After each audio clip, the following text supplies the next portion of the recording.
Kanoni Tongal the Gari Kamaga Sangla Isibo. Hey, Lema! Hey, Lema! Lema na tangay ko. What in the saji? Tamo. Gari wari later again. Kaishunti da. Ay director gida salubani. Ada nang wari mati amtang sage na ay lakpani. Gari wari later again tamo. Wari ay bu nang su all government school teacher association ni secretary ni. Aduga ay su all private school welfare association ni secretary ni. Yung ay kuy ani marakta manadabu wakalot kayam lere. Mase amtang wakal tami na bamsang. Adam meta takpiyo. Kana ba yaba kana si kay dawra kita mo. Nangju kalune. Koy lebak sidida ngasi oriba education ni pibam sidida. Private school sing ngasi miyam na yai. Amadi pam ni hebse yam na mayek sing na tay. Adubu nang na lebak sin matuna private school sing sibulan uhanan na ba propaganda kaya makan sa tay. Aduga nang nasabu na social worker amani guy na nasana nasabu sagtang na ba ahing nungtil na idong honari natra ay di atay kari oira boy kalore hoy tamo masigi apapatagi wari di tamoga ay gana warip lep pa yaroy masidi laybak miyam na lep kada bani private school sing su yam na pay adabu adagay government school sing na mahayroy masing hantari ba karigino haibana sing bagi matangda nainagadaba maramdi yam na layri tamo layma noi government school yu oza sing se tolop lemja chaning ba tamo mathau di toning da ngak to oiraktana mahiroi kunai bu mahalakli ba sidagi aikoi private school sing sina mahiroi kunai bu kalli bin haibsi nang khangune ado tamo private school sing na mahiroi kunai bu kalibra natraga na mahiroi kunai bu kanbagi marumda leibak miyamda nakoina na kari jaitheng piri bage haibasi masu khanaba chumi masisu yamna maru oi khali asigumba kaya asigi wa haudorakpada ningdon pombiri badu karigino tamo nang na hai sinadi private school sing sina miyam wale sini ne tamo ha ngako nang head mistress oribu school dubu kamain tor yesi nang da khandadro ha noigi school du da oja kaya leibada chahi madam mahiroi kaya bu putoige class 10 exam result ta noi school gi mahiroi kaya yawge ha tamo ayamne nilchapa ngak natro nong ta kangdi MLA minister director gi da question chiliba nang na nangi school du kaya yam yingsing nomge ba ha kandi pangtok torkun ko pangtok torkun haijine ina tamo na khambi dramale aise school lamagi head ni haibase school du gi welfare amadi development gi thabak se yangsin gadabani mapi mapa oiriba officer amadi minister gi da award apa mention binaba taknaba se ai gi thongni ai private school sing da karima ta phatte haijabanate education policy bu anauba yawon amada porakna ba khotna jabani nang na hairi sinadi nang na sagi khudong saba lobuda ato pasing mu phai phatte haina argument to bagi logic ma yauri sinine wakhal do onare tamo ai khoi gi leibak sida mama mapa guardian oiba singna government gi school da mahai tambada macha mangi private school da mahai tambana macha phali haina khali masida government school sing asisu semgat pham thokpa infrastructure amadi atai mathau taba teaching learning material suna lairabadi phipam phagat hanba yagani haiba asibu kayam lan bagine tamo kandida leima nasak bun khangi kai doroge private school sing lamdam sigi mahiroi singbu matam ga chana chunaba education phanghanduna ngasigi competition world sida knowledge gi lamjen da mangjin thana saruk yabangam leisibu thugai re hairaga sirum narum laba noi government school singa mahiroi singbu pusilaga amuk gana amamba chak amad pusinaba se nang khak honor kan ko mado oiroi kanaroi noigi thagi tolop to adu soidana bangai ko tamo chenjau paiba lanai miyoi kayana lupa crore thadaraga phajaba building saduna private school kaya chengum sobagum lingkhatna rakliba sigi wahan thokse ngasidi miyamsu hanba haunaраklabane leima nangi si hoi private school singchina angang singsibu sembi sabiri basidi yam phai adubu adu ke doro Lengakna government school singsibu ningthina sengwat sabirabadi soidana farakani thada biriba senpham sing ado mapham amadi maram chana sijinabirabadi pharoidabagi maram su laitene tamo sel su thadaba school gi phibam su pharaktaba haibase aikhoi khudingbaki mangjabani nangi sidi nasagi nasumang sitna misumang sit pahaiduni ne tamo ha hey Noi asoibaduna pin kuptana thamaga mingonda tainabi wadu ai taningdene adu anate da tamo government ki makhada lairiba school sing sisu anauba system policy amadi administration singse semdoklaga phibam phagat hansi mahai tambada ka hena sading tawriba economy su kansi private school da mahai tamba ngamjadaba lairaba angang singi tunglam chat sembi si haijabani ai private school wo phatti haijakhibanati adubu nangi nathawro ha lakliba matamgi ohongmu chatnabi amadi wakhlon sibu ndangumba karisu leitaba amane hekta ngamgadro tamo kai gandaba hey ai chakthuna haibigine noi government ki oja sing sina phana yamna hotnadana su private school gumna angang phanba se noi napun si chuppasigi ngamlaroi dobni khangaba tamo government school gi angang amatna kyam kuire common examination singda position manung chan bang nok thisi sahi kyam yame ha tonu leibak sigi angang sing se mang nab singnu ko aikhoi su khangjaida position phangliba angang singdo school da tambiba ngakna nate mama mapa singna sahi chupa hing nungthil naidana coaching tawhalaga pung kunmari senaraga semjaba angang sing ngaktani hai adugumba angang singdo government school dagi exam thahalabasu adum position lawni tenawada marol tambiduna simpha puhanbagum puhalaga mak wangna phangle haina harauraga guardian singbo harau halaga mahairoi khomba private school kaya amasu leitabana tamo leima nangi si aingonda yam singna rebo nangi si adugi wapha nangi du singna bade aingonda singna bani nangna togodaba thabak tagine nang yam hele hey la male masigi laiba ahong mo kaya si semdokki haiba oiroidaba maku mangi mang yam chathina mangenang tamo nang sungsoi soidan manglang na ba tare do oh pamuida tamo phajana haina sida yam hena su usitana pangangang bi base tawbiganu okay fai nang na kadai phawbang ngambagi haiba do yengnam tare dana hey simdi khangwe tamo education minister do aigidi bako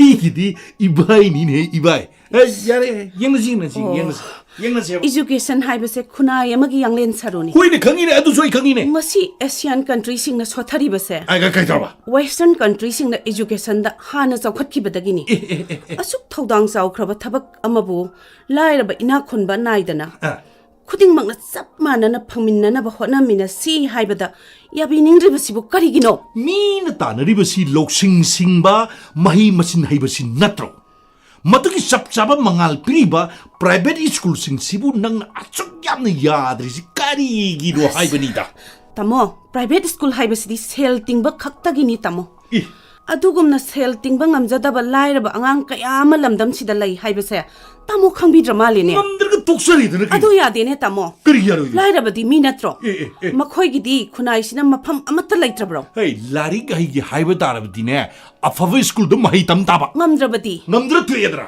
adu tokpa yaroi karige makhoi busu hayengadabani sini ekhoina haijari bana adu rena tam taba sel tingdana tamnaba chap manaba mahigi mangal pinabani haijari base es leima nang yam hinjilakadorebo sel iting tingdana mahi tamba yabadi government school khaktani aduna school singsigi phibam phagat halaga laira ina khunba anakpa arapa laitana chap manaba education gi mangan phangansi haibasida lalibasibu karino social worker ni ne ha social worker ne ba koksi yam leibagi wani ne hey kokpi ni ne na tamo isi leibu oza mayam sidagi nang ihen hele haiba singba natro dang haise ha tong sukan kanaroi nang mangi ba bangado hodrong hono ubungamba hey loya ni ne aise loya tamo gisidi lanai warom da chathaki daureda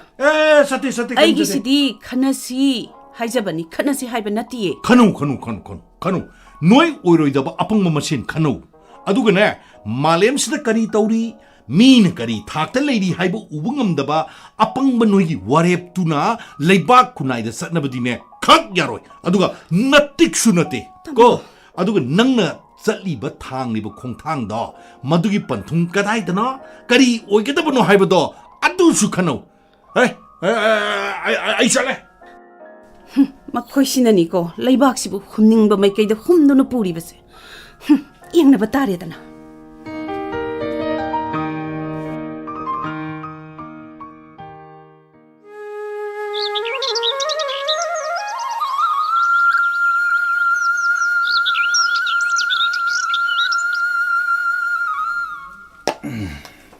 Sini katun kadai le gazan.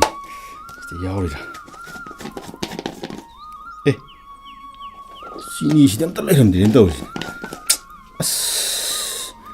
Kari no ne yum ne tawsi bu. Sanghang glass am banglo no basa mana sini pho hek lai dram ne tawsi. As. Huji bu kari gano ne aina guli ji bu khai do ji bu. Dano. Kaino. Murung suonduna mlemiduna. Nang amu yaura ba. Yaure. Chomdana guli ji bu khai na ba sanghang glass am bho leitri. Is adugi wari oire. Wara no mo. Kai ga. Sadi aina flax to ne pure e. Ha. Tu. Guli si yaura ba. Aina kalini nang ji soi na kang hong na ramani na. Se. Flax sa do. Jom ba kum da hiro. Ji hiro ba. Ji ka. Si da hiro. Ya. Guli do. Ai kol ke se. Se. Guli do. Se. Saze nang nam thak sau se. Aisu guli sem ta khoki ge ba.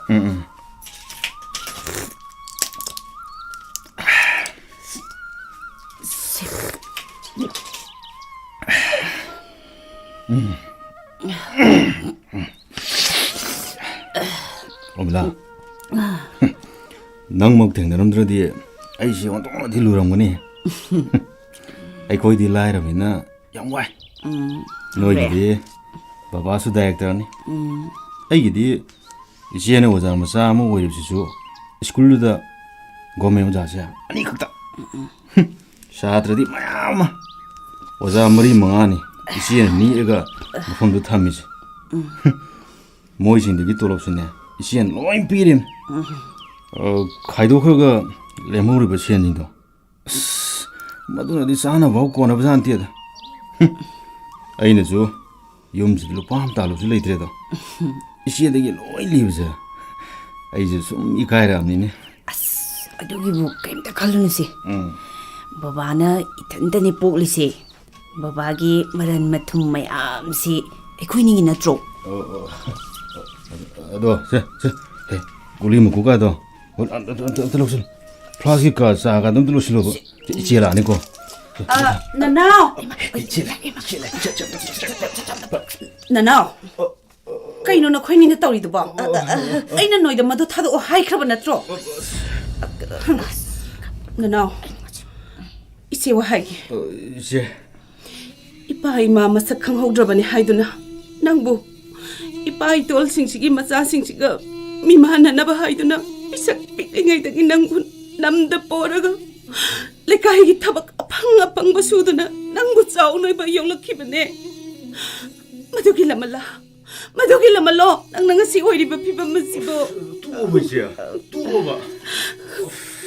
nangbu na phaba school gi boarding da thamdaga aina sarana amata saduna thausabi drabu government gi school da tamlakhibane ngasi phawbada aibu pijolani chuna chet khabra haiba Akoi si di ba. Mangsi de chum tora dum. pende ai nangbu yam pende nang tabu mi hoijarabadi khanduna lukha bigum nongju nungsa khangduna nangbu ina mirai bhaktana hai tamba tharubagi mahairo ngasi nangna aigi humangi iriksingbu huina nangi garbada thajili basibo aduga biye phawlan bangamdine Si di ba. Mangsi de chapu so. So dum ni se. Ima ipana thambiramba yumpham machetsu yonthoklaga nangbu mi ohelninglu bana ngasidi ꯚꯔꯥꯒꯤ ꯌꯨꯝꯁꯤꯗ ꯂꯩꯔꯤꯕ ꯅꯠꯇ꯭ꯔꯣ ꯅꯪꯅ ꯈꯟꯊꯗ꯭ꯔꯤꯕ ꯑꯁꯤꯕꯨ ꯀꯔꯤꯒꯤꯅꯣ ꯍꯥꯏꯕ ꯗꯅꯥꯎ ꯑꯩꯁꯨ ꯆꯠꯂꯒꯦ ꯑꯣꯃꯤꯂꯥ ꯉꯥꯏꯈꯣ ꯉꯁꯤꯗꯤ ꯋꯥꯔꯤ ꯁꯥꯟꯅꯈꯤꯁꯤ ꯆꯠꯈꯤꯅꯨ ꯉꯥꯏꯈꯣ ꯅꯅꯥꯎ ꯅꯪꯅ ꯃꯤ ꯑꯣꯏꯔꯛꯂꯒ ꯑꯩꯁꯨ ꯅꯣꯡꯃꯗꯤ ꯏꯁꯥꯒꯤ ꯌꯨꯝ ꯑꯃꯗ ꯃꯣꯃꯣ ꯅꯣꯛꯂꯛꯈꯤꯅꯤ ꯈꯟꯅ ꯍꯤꯡꯂꯛꯈꯤꯕꯅꯤ ꯑꯗꯨꯕꯨ ꯉꯁꯤꯗꯤ ꯑꯩꯒꯤ ꯋꯥꯈꯜ ꯄꯨꯝꯅꯃꯛ ꯑꯌꯨꯛꯀꯤ ꯂꯤꯛꯂꯥꯒꯨꯝ ꯅꯪꯅ ꯇꯥꯍꯜꯂꯦꯗꯅ sibu ay tagiralo siya suni lalise ꯀꯔꯤ ꯍꯥꯏꯕ ꯅꯪꯒꯤꯗꯃꯛꯇ ꯍꯣꯠꯅꯔꯨꯕ ꯑꯩꯁꯦ ꯂꯥꯜꯂꯕ siya aigi koksidane awang ba thaki knowledge haido si changu haiba yadeba ꯅꯅꯥꯎ isibu kibadagine aina laik tamba toki haiba ngamdri sesu hairoidaba aibu namdana tamhan bai mota isigi nakta thambiraga aina hena jaba sinpham amda thajin biramnadi aigi humaman isina si chaba phangloidraba chia ꯅꯅꯥꯎ adu horamlabadi aibu boarding da thambada mini bakta thabada inkhon yon khiba se yolamdaba su yabani che aina drugsina ba hokhiba che sia ikai badagi wakhan je pothapum khangdabadi oi khibani ne che ꯑꯩꯅ ꯅꯪꯕꯨ ꯃꯤꯃꯥꯟꯅ ꯍꯟꯅꯤꯡꯕꯗꯒꯤ ꯍꯣꯠꯅꯔꯨꯕ ꯄꯨꯝꯅꯃꯛꯁꯤꯅ ꯑꯩꯅ ꯂꯥꯟꯕ ꯇꯥꯔꯕ che angang cha kayabu warden amana konaraga angang khudi ma yakta pharadrani che masidine masabu hainjaning ba guardian singdu da business tawjaba guardian singduna su masa komthokpom thijabani che aina yi cha yengshin ba haibasibu sidagi hena mini yengshin bana hena thajabam thokprani che ꯅꯅꯥꯎ ꯅꯪꯒꯤ ꯋꯥꯐꯝꯁꯤꯅ ꯉꯁꯤꯗꯤ ꯏꯆꯦꯗ ꯋꯥꯈꯜ ꯑꯃꯗꯤ ꯄꯣꯛꯍꯜꯂꯛꯂꯦ ꯄꯨꯝꯅꯃꯛꯁꯤ ꯌꯦꯡꯉꯒꯗꯅꯤ ꯆꯦ ꯒꯣꯚꯔꯟꯃꯦꯟꯠꯒꯤ ꯃꯍꯩ ꯁꯪꯁꯤꯡꯁꯤꯗ ꯃꯃꯥꯡꯉꯩꯒꯨꯝ ꯑꯉꯥꯡꯁꯤꯡꯕꯨ ꯍꯩꯅꯕ ꯇꯝꯕꯤꯔꯗꯕꯨ ꯃꯃꯥ ꯃꯄꯥ ꯑꯣꯏꯕꯁꯤꯅ ꯉꯁꯤ ꯏꯆꯦꯅ ꯅꯤꯟꯗꯥ ꯇꯧꯔꯤꯕ ꯁꯨꯝꯅ ꯇꯧꯔꯝꯒꯗ꯭ꯔꯅꯤ ꯆꯦ ꯅꯅꯥꯎ ꯅꯪꯒꯤ ꯋꯥꯍꯩꯁꯤꯅ ꯏꯆꯦꯗ ꯉꯁꯤꯗꯤ ꯏꯊꯤꯜ ꯑꯃ ꯐꯥꯎꯍꯜꯂꯛꯂꯦ ꯑꯩꯅ ꯅꯪꯕꯨ ꯋꯥꯔꯧꯔꯤꯕꯁꯦ ꯆꯨꯝꯂꯝꯗ꯭ꯔꯦ ꯃꯆꯥꯒꯤ ꯃꯑꯣꯡ ꯈꯪꯗꯅ ꯃꯆꯥꯁꯤꯡꯕꯨ ꯍꯩꯍꯟꯅꯤꯡꯉꯤ ꯍꯥꯏꯗꯨꯅ ꯒꯥꯔꯖꯤꯌꯟꯁꯤꯡꯅ ꯃꯤꯅꯥꯏ ꯑꯣꯏꯔꯒ ꯃꯆꯥꯒꯤꯗꯃꯛ ꯁꯦꯜ ꯍꯩꯊꯔꯤꯕꯁꯦ ꯈꯟꯊꯅꯤꯡꯉꯥꯏ ꯑꯃꯗꯤ ꯑꯣꯏꯔꯦ ꯑꯆꯨꯝꯕꯅꯤ ꯏꯆꯦ ꯒꯥꯔꯖꯤꯌꯟꯁꯤꯡꯁꯦ ꯈꯟꯊꯕꯒꯤ ꯃꯇꯝ ꯑꯃꯗꯤ ꯌꯧꯔꯦ ꯈꯜꯂꯤ ꯑꯗꯨꯕꯨ ꯑꯣꯃꯤꯂꯥ ꯅꯪꯗꯤ ꯑꯆꯧꯕ ꯏꯃꯨꯡꯒꯤ ꯃꯆꯥꯅꯤ ꯅꯐꯝꯗ ꯁꯥꯔꯒꯤ ꯑꯋꯥꯡꯕ ꯋꯥꯈꯜ ꯀꯌꯥ ꯑꯃ ꯂꯩꯔꯝꯒꯅꯤ ꯅꯨꯄꯤ ꯍꯥꯏꯕꯁꯤꯗꯤ ꯊꯣꯠꯆ ꯅꯧꯖꯕꯇꯅ ꯄꯛꯆꯕꯤꯅꯤ ꯏꯆꯦ ꯃꯥꯂꯦꯝꯕꯨ ꯃꯃꯥꯒꯤ ꯆꯨꯝꯒꯗꯕꯤ ꯑꯐꯕ ꯃꯃꯥꯒꯤ ꯃꯪꯒꯗꯕꯤ ꯅꯥꯎꯁꯨꯝ ꯍꯥꯏꯒꯗꯕꯤ ꯅꯈꯨꯠꯇꯨꯅ ꯅꯪꯒꯤ ꯅꯨꯡꯁꯤꯅꯖꯕ ꯅꯨꯄꯥꯃꯛꯀꯤ ꯒꯔꯚꯗ ꯍꯨ ꯄꯤꯊꯛꯄ ꯉꯝꯂꯤꯕꯗꯤ ꯀꯔꯤꯒꯤꯅꯣ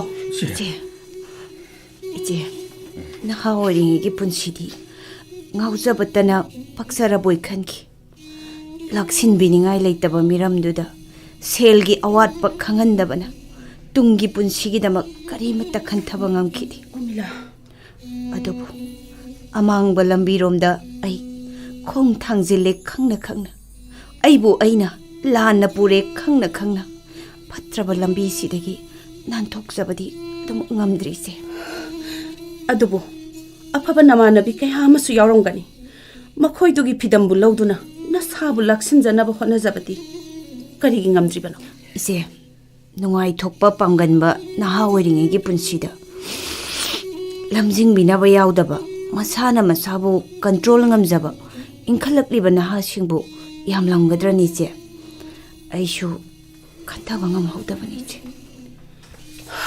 ꯐꯔꯦ ꯍꯧꯖꯤꯛꯇꯤ ꯅꯈꯣꯏ ꯑꯅꯤꯃꯛ ꯑꯩꯅ ꯍꯥꯏꯕ ꯏꯟꯒꯗꯕꯅꯤ ꯏꯆꯦ ꯏꯆꯦꯅ ꯍꯥꯏꯕ ꯈꯨꯗꯤꯡꯃꯛ ꯍꯔꯥꯎꯅ ꯏꯟꯖꯒꯦ ꯏꯆꯦ ꯅꯅꯥꯎ ꯅꯪꯗꯤ ꯆꯦ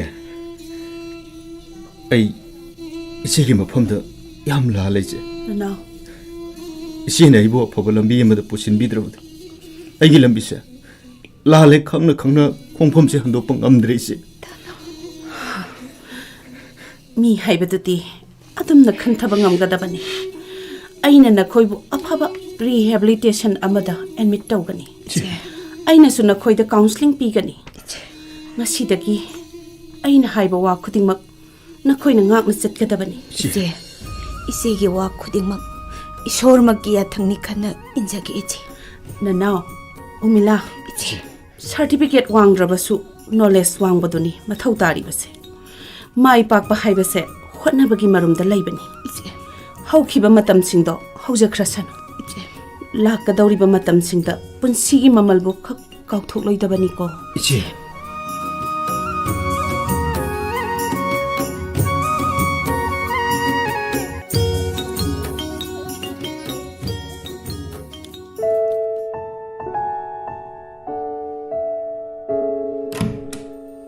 Sir, amta changjarake. 오자, 정비로. 펌비요. 그리 다는 세보자. Sir, high school kharagi subject concern teacher kharagi propose tawjarambado. 오자, 그리 하이가더부노 강드레도자. 아이쇼 디렉터 오이 하이버터니. 파워가시 아마tta 파이드로 포니도자. Sir na exercise tawbiba ngamba room singduda khara power puthokpidrabadi. School singchu exercise tawbada aruba phibam mayoknaribani sir. 오자, private school 싱시나 아속 파자나 런 tawkhrabasidabo. 오자, hojikti government school dasu anhang irei leitrabasidabu. Thoina wabiruronudoza. Adubu sir, private school singda masabu thaba ngamjadabana angang sa kaya amadi mahai tamba phangdana lairi. 오자. Amaromdana sar khoina crore thadabiriba department asidagi miyamna kanaba phangdana laiba haibasisu miyamgi mangjabani sir. 오자. Sir, ngasidi government school singsina hayanba ngamlaktabadagi macha singbu private school singda thanaba honabada khulang chatuna tanjaba khusuman punamak changkhiduna narak yeglakpagi sening phawba tungsinba ngamlaktre laibak sigi economy se laikha taana sokhiba tar male. Sir, masidagi kanbigadabadi mapi mapa oiba singnaniko. 오자, government school bu miyamna thajaba manghalibase 오자 community na mathawning thina tawdabagira natraga department na mathawning thina tawdabagira munong ta khandiuni 오자. Inspection chatpigadaba singna lu thumduna laiba angam athau singna magi mi singbu kankhattuna maning tawhanba oja singbu rajniti yawhanba. Masidagi soyalaknabagi achawba maram amadi soidana oirakhibane na khanjai sir. 오자 시 association gi luchingbi oire haidana ahen bawayam ngangbire 오자.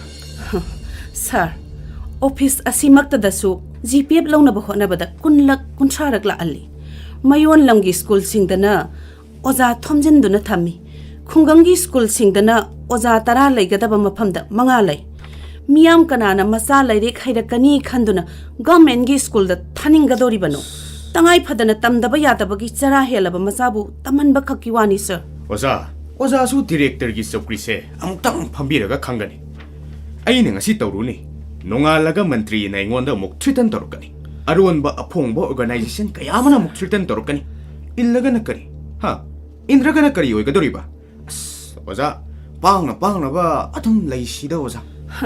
Taksabadi nate khanabani lawbiyo sir. 오자. Drug lalonba singna crore gi mapu oikhraga laibak tuna laikha tarakpagum macha singmu mahai tamhannaba hotnabada economy se aduki matik laikha takhrabane. Private school singnadi yum thong khudingi miyamdagi sel chuplibane. 오자. miyam kanabu wari hairabagini 오자. 오자 masi khara usin kiloisida yam usin kiloisi. Sir, poloi setpinane masada yetumna thillaba phawbada chatnabi oira male khanduna kainaduna khangjille hainabagum matamgi yawol oira male khankhibana uprakna sitla phawbada machil kangthokpa kauna khrene miyamse. Phare sir, ayamuk yaujarake. 오자 파레 여기로 마군바 비에 띠 라우버 마기 꼭시나 뿜막막대기 헬리까이네 간접을 사리.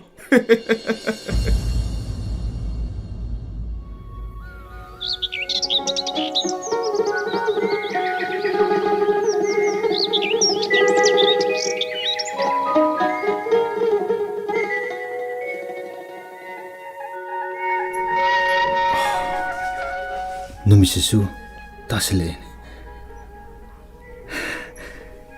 मेरा थागी नुमिदांग वैसे कया the पुंगनिंग हुरिबन I busing ने सैथारम लिबसे कलमगी Chorol ngakte din natta bajani ko tasingna पुंगनिंग sin nongol hale as matam ji yorpodani ne aine khang bai tangam silakdri नोंग नोंग की खर खरदी सुम थादोरे है वो पुंक ककपदी ngमद्रिसे ꯅꯪꯁꯤꯕꯨ ꯀꯔꯝꯕ ꯁꯥꯏꯌꯣꯅꯣꯅꯦ? 어미라수 락들이 망할 뭐냐 마시기 됐다 사실하게다. 어두부 누피 마나디 다도 기분 엄마가 니빠 아이네디 거리기 엄대봐. 마나고 그러디 어떤이 가이크래다. 호이데 강한 엄들시더부 했던 당 질라게다. 나나. 낭 모두 다독방 암드레. 낭 뭐이네 땀비키버니. 아이네디 다독방 암라가 니빠 낭네디 암드라봐. 낭세. 아이슈 뻔나 끝나디 강하네. 장수 암 한터라버네 봐. 미야, 너 세. 마시당디. 마시당 자라가 이 야로이. 나나. 마두디 미빵다 마기 타우나니.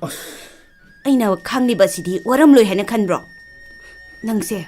와칼 얌나 야우디. 니사 팜리바 브레인두데기 아팜바도 아토파 아무데 신도카다바니. 아이슈 세게 바시 마퉁이나 타복 까양디 방토리드나. 아두보네. 니사게 팜마시 마디 쇼락 한다바. 마시마디 잉감드레바. 마도 나타우다 khoiजंद्रि हाइबगी खुदमनि 오미야. थादोकनिंगलिबादो सुकनिंग निंगसिंगदनबा अतोपा अपामा अमना महुत पामसिननबा सिंदोकदबनि 파레세. 누피 나기나 망다 이까이바 파운드리바 팜마세. 아이 미kop시데기 닝싱카르. 머시들랑 토크라파던. 굿 니파 하이바디디 아두니दना 다나오 नंगोंदा हाइजिनबगी वानी 아이슈 낭 오드링이시다 사르게 하이드나 바이럭리버시니 아이슈 강배야 뭐이 또 이엠 난기디 강디. 아이기드네. 미kop시데기 본치심의 까오크라보네 하니 칼로. 다나 그리고뭐 핵능신나. 아이기 마석레비 세세. 마부 하프기 밥도 아이부 오이크게. 다나 아이슈니 마시들랑 그러글로 마시들랑 그러게 마시대기 아수 파트라바 낭보 핵능싱락바 미kop다 아이니 이제보 핫바기 빠뽀바 오이크게 나나오.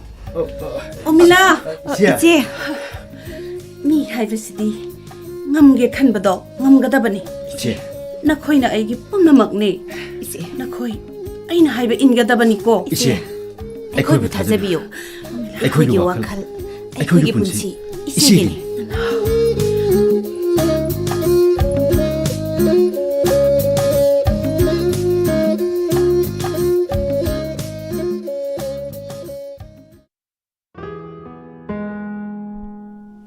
이봐이. 시나 시오를 주네. 마기 까리에 까리 레이마 라 하이브르게노. 마사나 마사부 소셜 워커니 가이나 간자바 하. 마나 사트리빌라 롱세. 마시 이바인 주 까임도 팅미드레로. 마시 이바인 프리 타비레 마시. 하. ngaikholloya 이바이. magumbi amana bu kari tobu ngamjrani hagin he mana social worker ne haidana Hoi. mayum makai pandam makai chen chongna tawrise 이바이. miyam mabu masa khangi bro thajari bro ha 보야도 부디. yo magumbi kaya amadi mathol ani hum anobo kar mayam ama macha manau pumba service lo na phangna gre mi 네, 주미 이바이. yoi madi supnagi oja macha makak udina turo mache makai khara char leiri sini ne nangbo 호이 아다 이바이 과일 루레이세 아이 코이는 떠우기는 떠우이바 타복 모양징세 마시데이드 마나 시 아이 아빠 사드나 그 다이렉터 세크레터리 뭐이 뿌는 먹싱시 로이는 뭐 굿타바지 끼너드는 레이리미야 이바이 아이기 빌까야 하면서 입이 야다드는 호지 빈다가 올라이라버니 호지 시바이 신드까리는 사스페인을 그놈좀 툭툭 보그러지고 이바이 ayengko madusune केंद्र मी ओइबदुदा मयाम नमाबु करी हाइने खिदिगे ने येंगदन लाइरिनि हे अद इबाय माबु सुम ओजाने न थम्मदेबको department की machinery सिंजु थबम त तबु ngमरोय अदगी private school सिंजु कमनरक बता ममै थंगदि अखोइगी अपंग खुंगंगी मी सिंगसे मागी वा इन हौरबने मी बाय सि याम मुसलकनेबा कै मजी बाय कैनोमतदि थुद खनजिगे दो खोदा आइना मंत्री ओरिंगसिदा मागुम्बा मनबो अवोनबो पोरपंगम्बा होंगनदे दलोया अद इबाय अराप मफमगी गवर्नमेंट स्कूल खरददी SSAꯒꯤ ꯆꯦꯡ ꯇꯥꯏꯊꯣꯛꯑꯒ ꯃꯦꯟꯇꯦꯅꯦꯟꯁ ꯐꯤꯅꯆꯤꯡꯕ ꯀꯂꯦꯛꯁꯟ ꯇꯧꯔꯒ ꯑꯣꯖꯥ ꯑꯋꯥꯠꯄ ꯀꯥꯁꯤ ꯒꯣꯔꯃꯦꯟꯗꯒ ꯌꯧꯍꯟꯗꯅ ꯅꯦꯛꯇꯅꯒ ꯀ꯭ꯂꯥꯁ ꯆꯪꯍꯜꯂꯛꯏꯅꯦ ꯍꯧꯖꯤꯛꯁꯦ ꯑꯗꯒꯤ ꯑꯃꯨꯛ ꯒꯥꯔꯖꯤꯌꯥꯟꯁꯤꯡꯒꯤ ꯀꯃꯤꯇꯤ ꯀꯀ ꯁꯦꯝꯃꯗꯅ ꯆꯥꯡ ꯅꯥꯏꯅ ꯂꯩꯀꯥꯏ ꯈꯨꯟ ꯆꯪꯗꯅ ꯌꯦꯡꯁꯤꯟꯕꯗꯒꯤ ꯑꯉꯥꯡꯁꯤꯡ ꯄ꯭ꯔꯥꯏꯚꯦꯠ ꯁ꯭ꯀꯨꯜꯗꯒꯤ ꯍꯦꯟꯅ ꯐꯕ ꯄꯨꯊꯣꯔꯛꯑꯦꯅ ꯍꯥꯏꯅꯔꯦ ꯑꯗꯨꯅ ꯏꯕꯥꯏ ꯒꯣꯔꯃꯦꯟ ꯁ꯭ꯀꯨꯜ ꯈꯔꯗꯗꯤ ꯑꯉꯥꯡꯅ ꯆꯟꯗꯪꯒꯤ ꯃꯤꯡ ꯆꯟꯅꯔꯕꯅꯤ ꯏꯕꯥꯏ ꯃꯅꯥꯛ ꯅꯛꯄ ꯄ꯭ꯔꯥꯏꯚꯦꯠ ꯁ꯭ꯀꯨꯜꯁꯤꯡꯁꯦ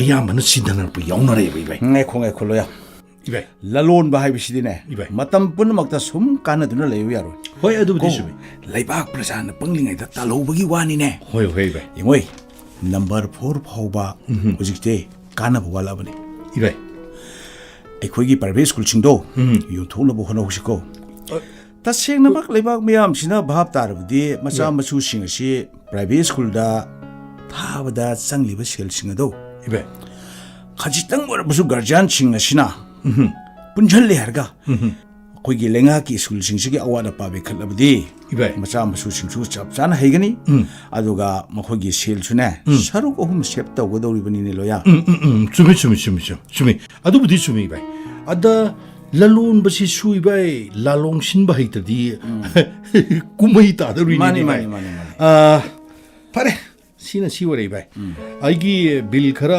कुल्लगा लेबदो आई अंता हुमुगिगे अदु इबाई नदी हाइदि हाइबिग्रम नत्र मोइदा ओ अदु याम फरे इबाई अदुदि इबाई एकता ससरुगिगे ngako tamoi aine होय भाई मंत्री बाबू ओइरेबसे इबाई खंगो इबाई आइखोइगी प्राइवेट स्कूल दुदैनि नत्रो मानी भाई मानी अदुगा हौजिंगना अमुक मियामना खंगनद्रिबा हाय मियामना ताना उनद्रिबा मोंगदा सेल तानबा ताबनिने लोया मानी भाई फरे अदुदि भाई आई मुक्सा सरुगी फरे योरो फनी भाई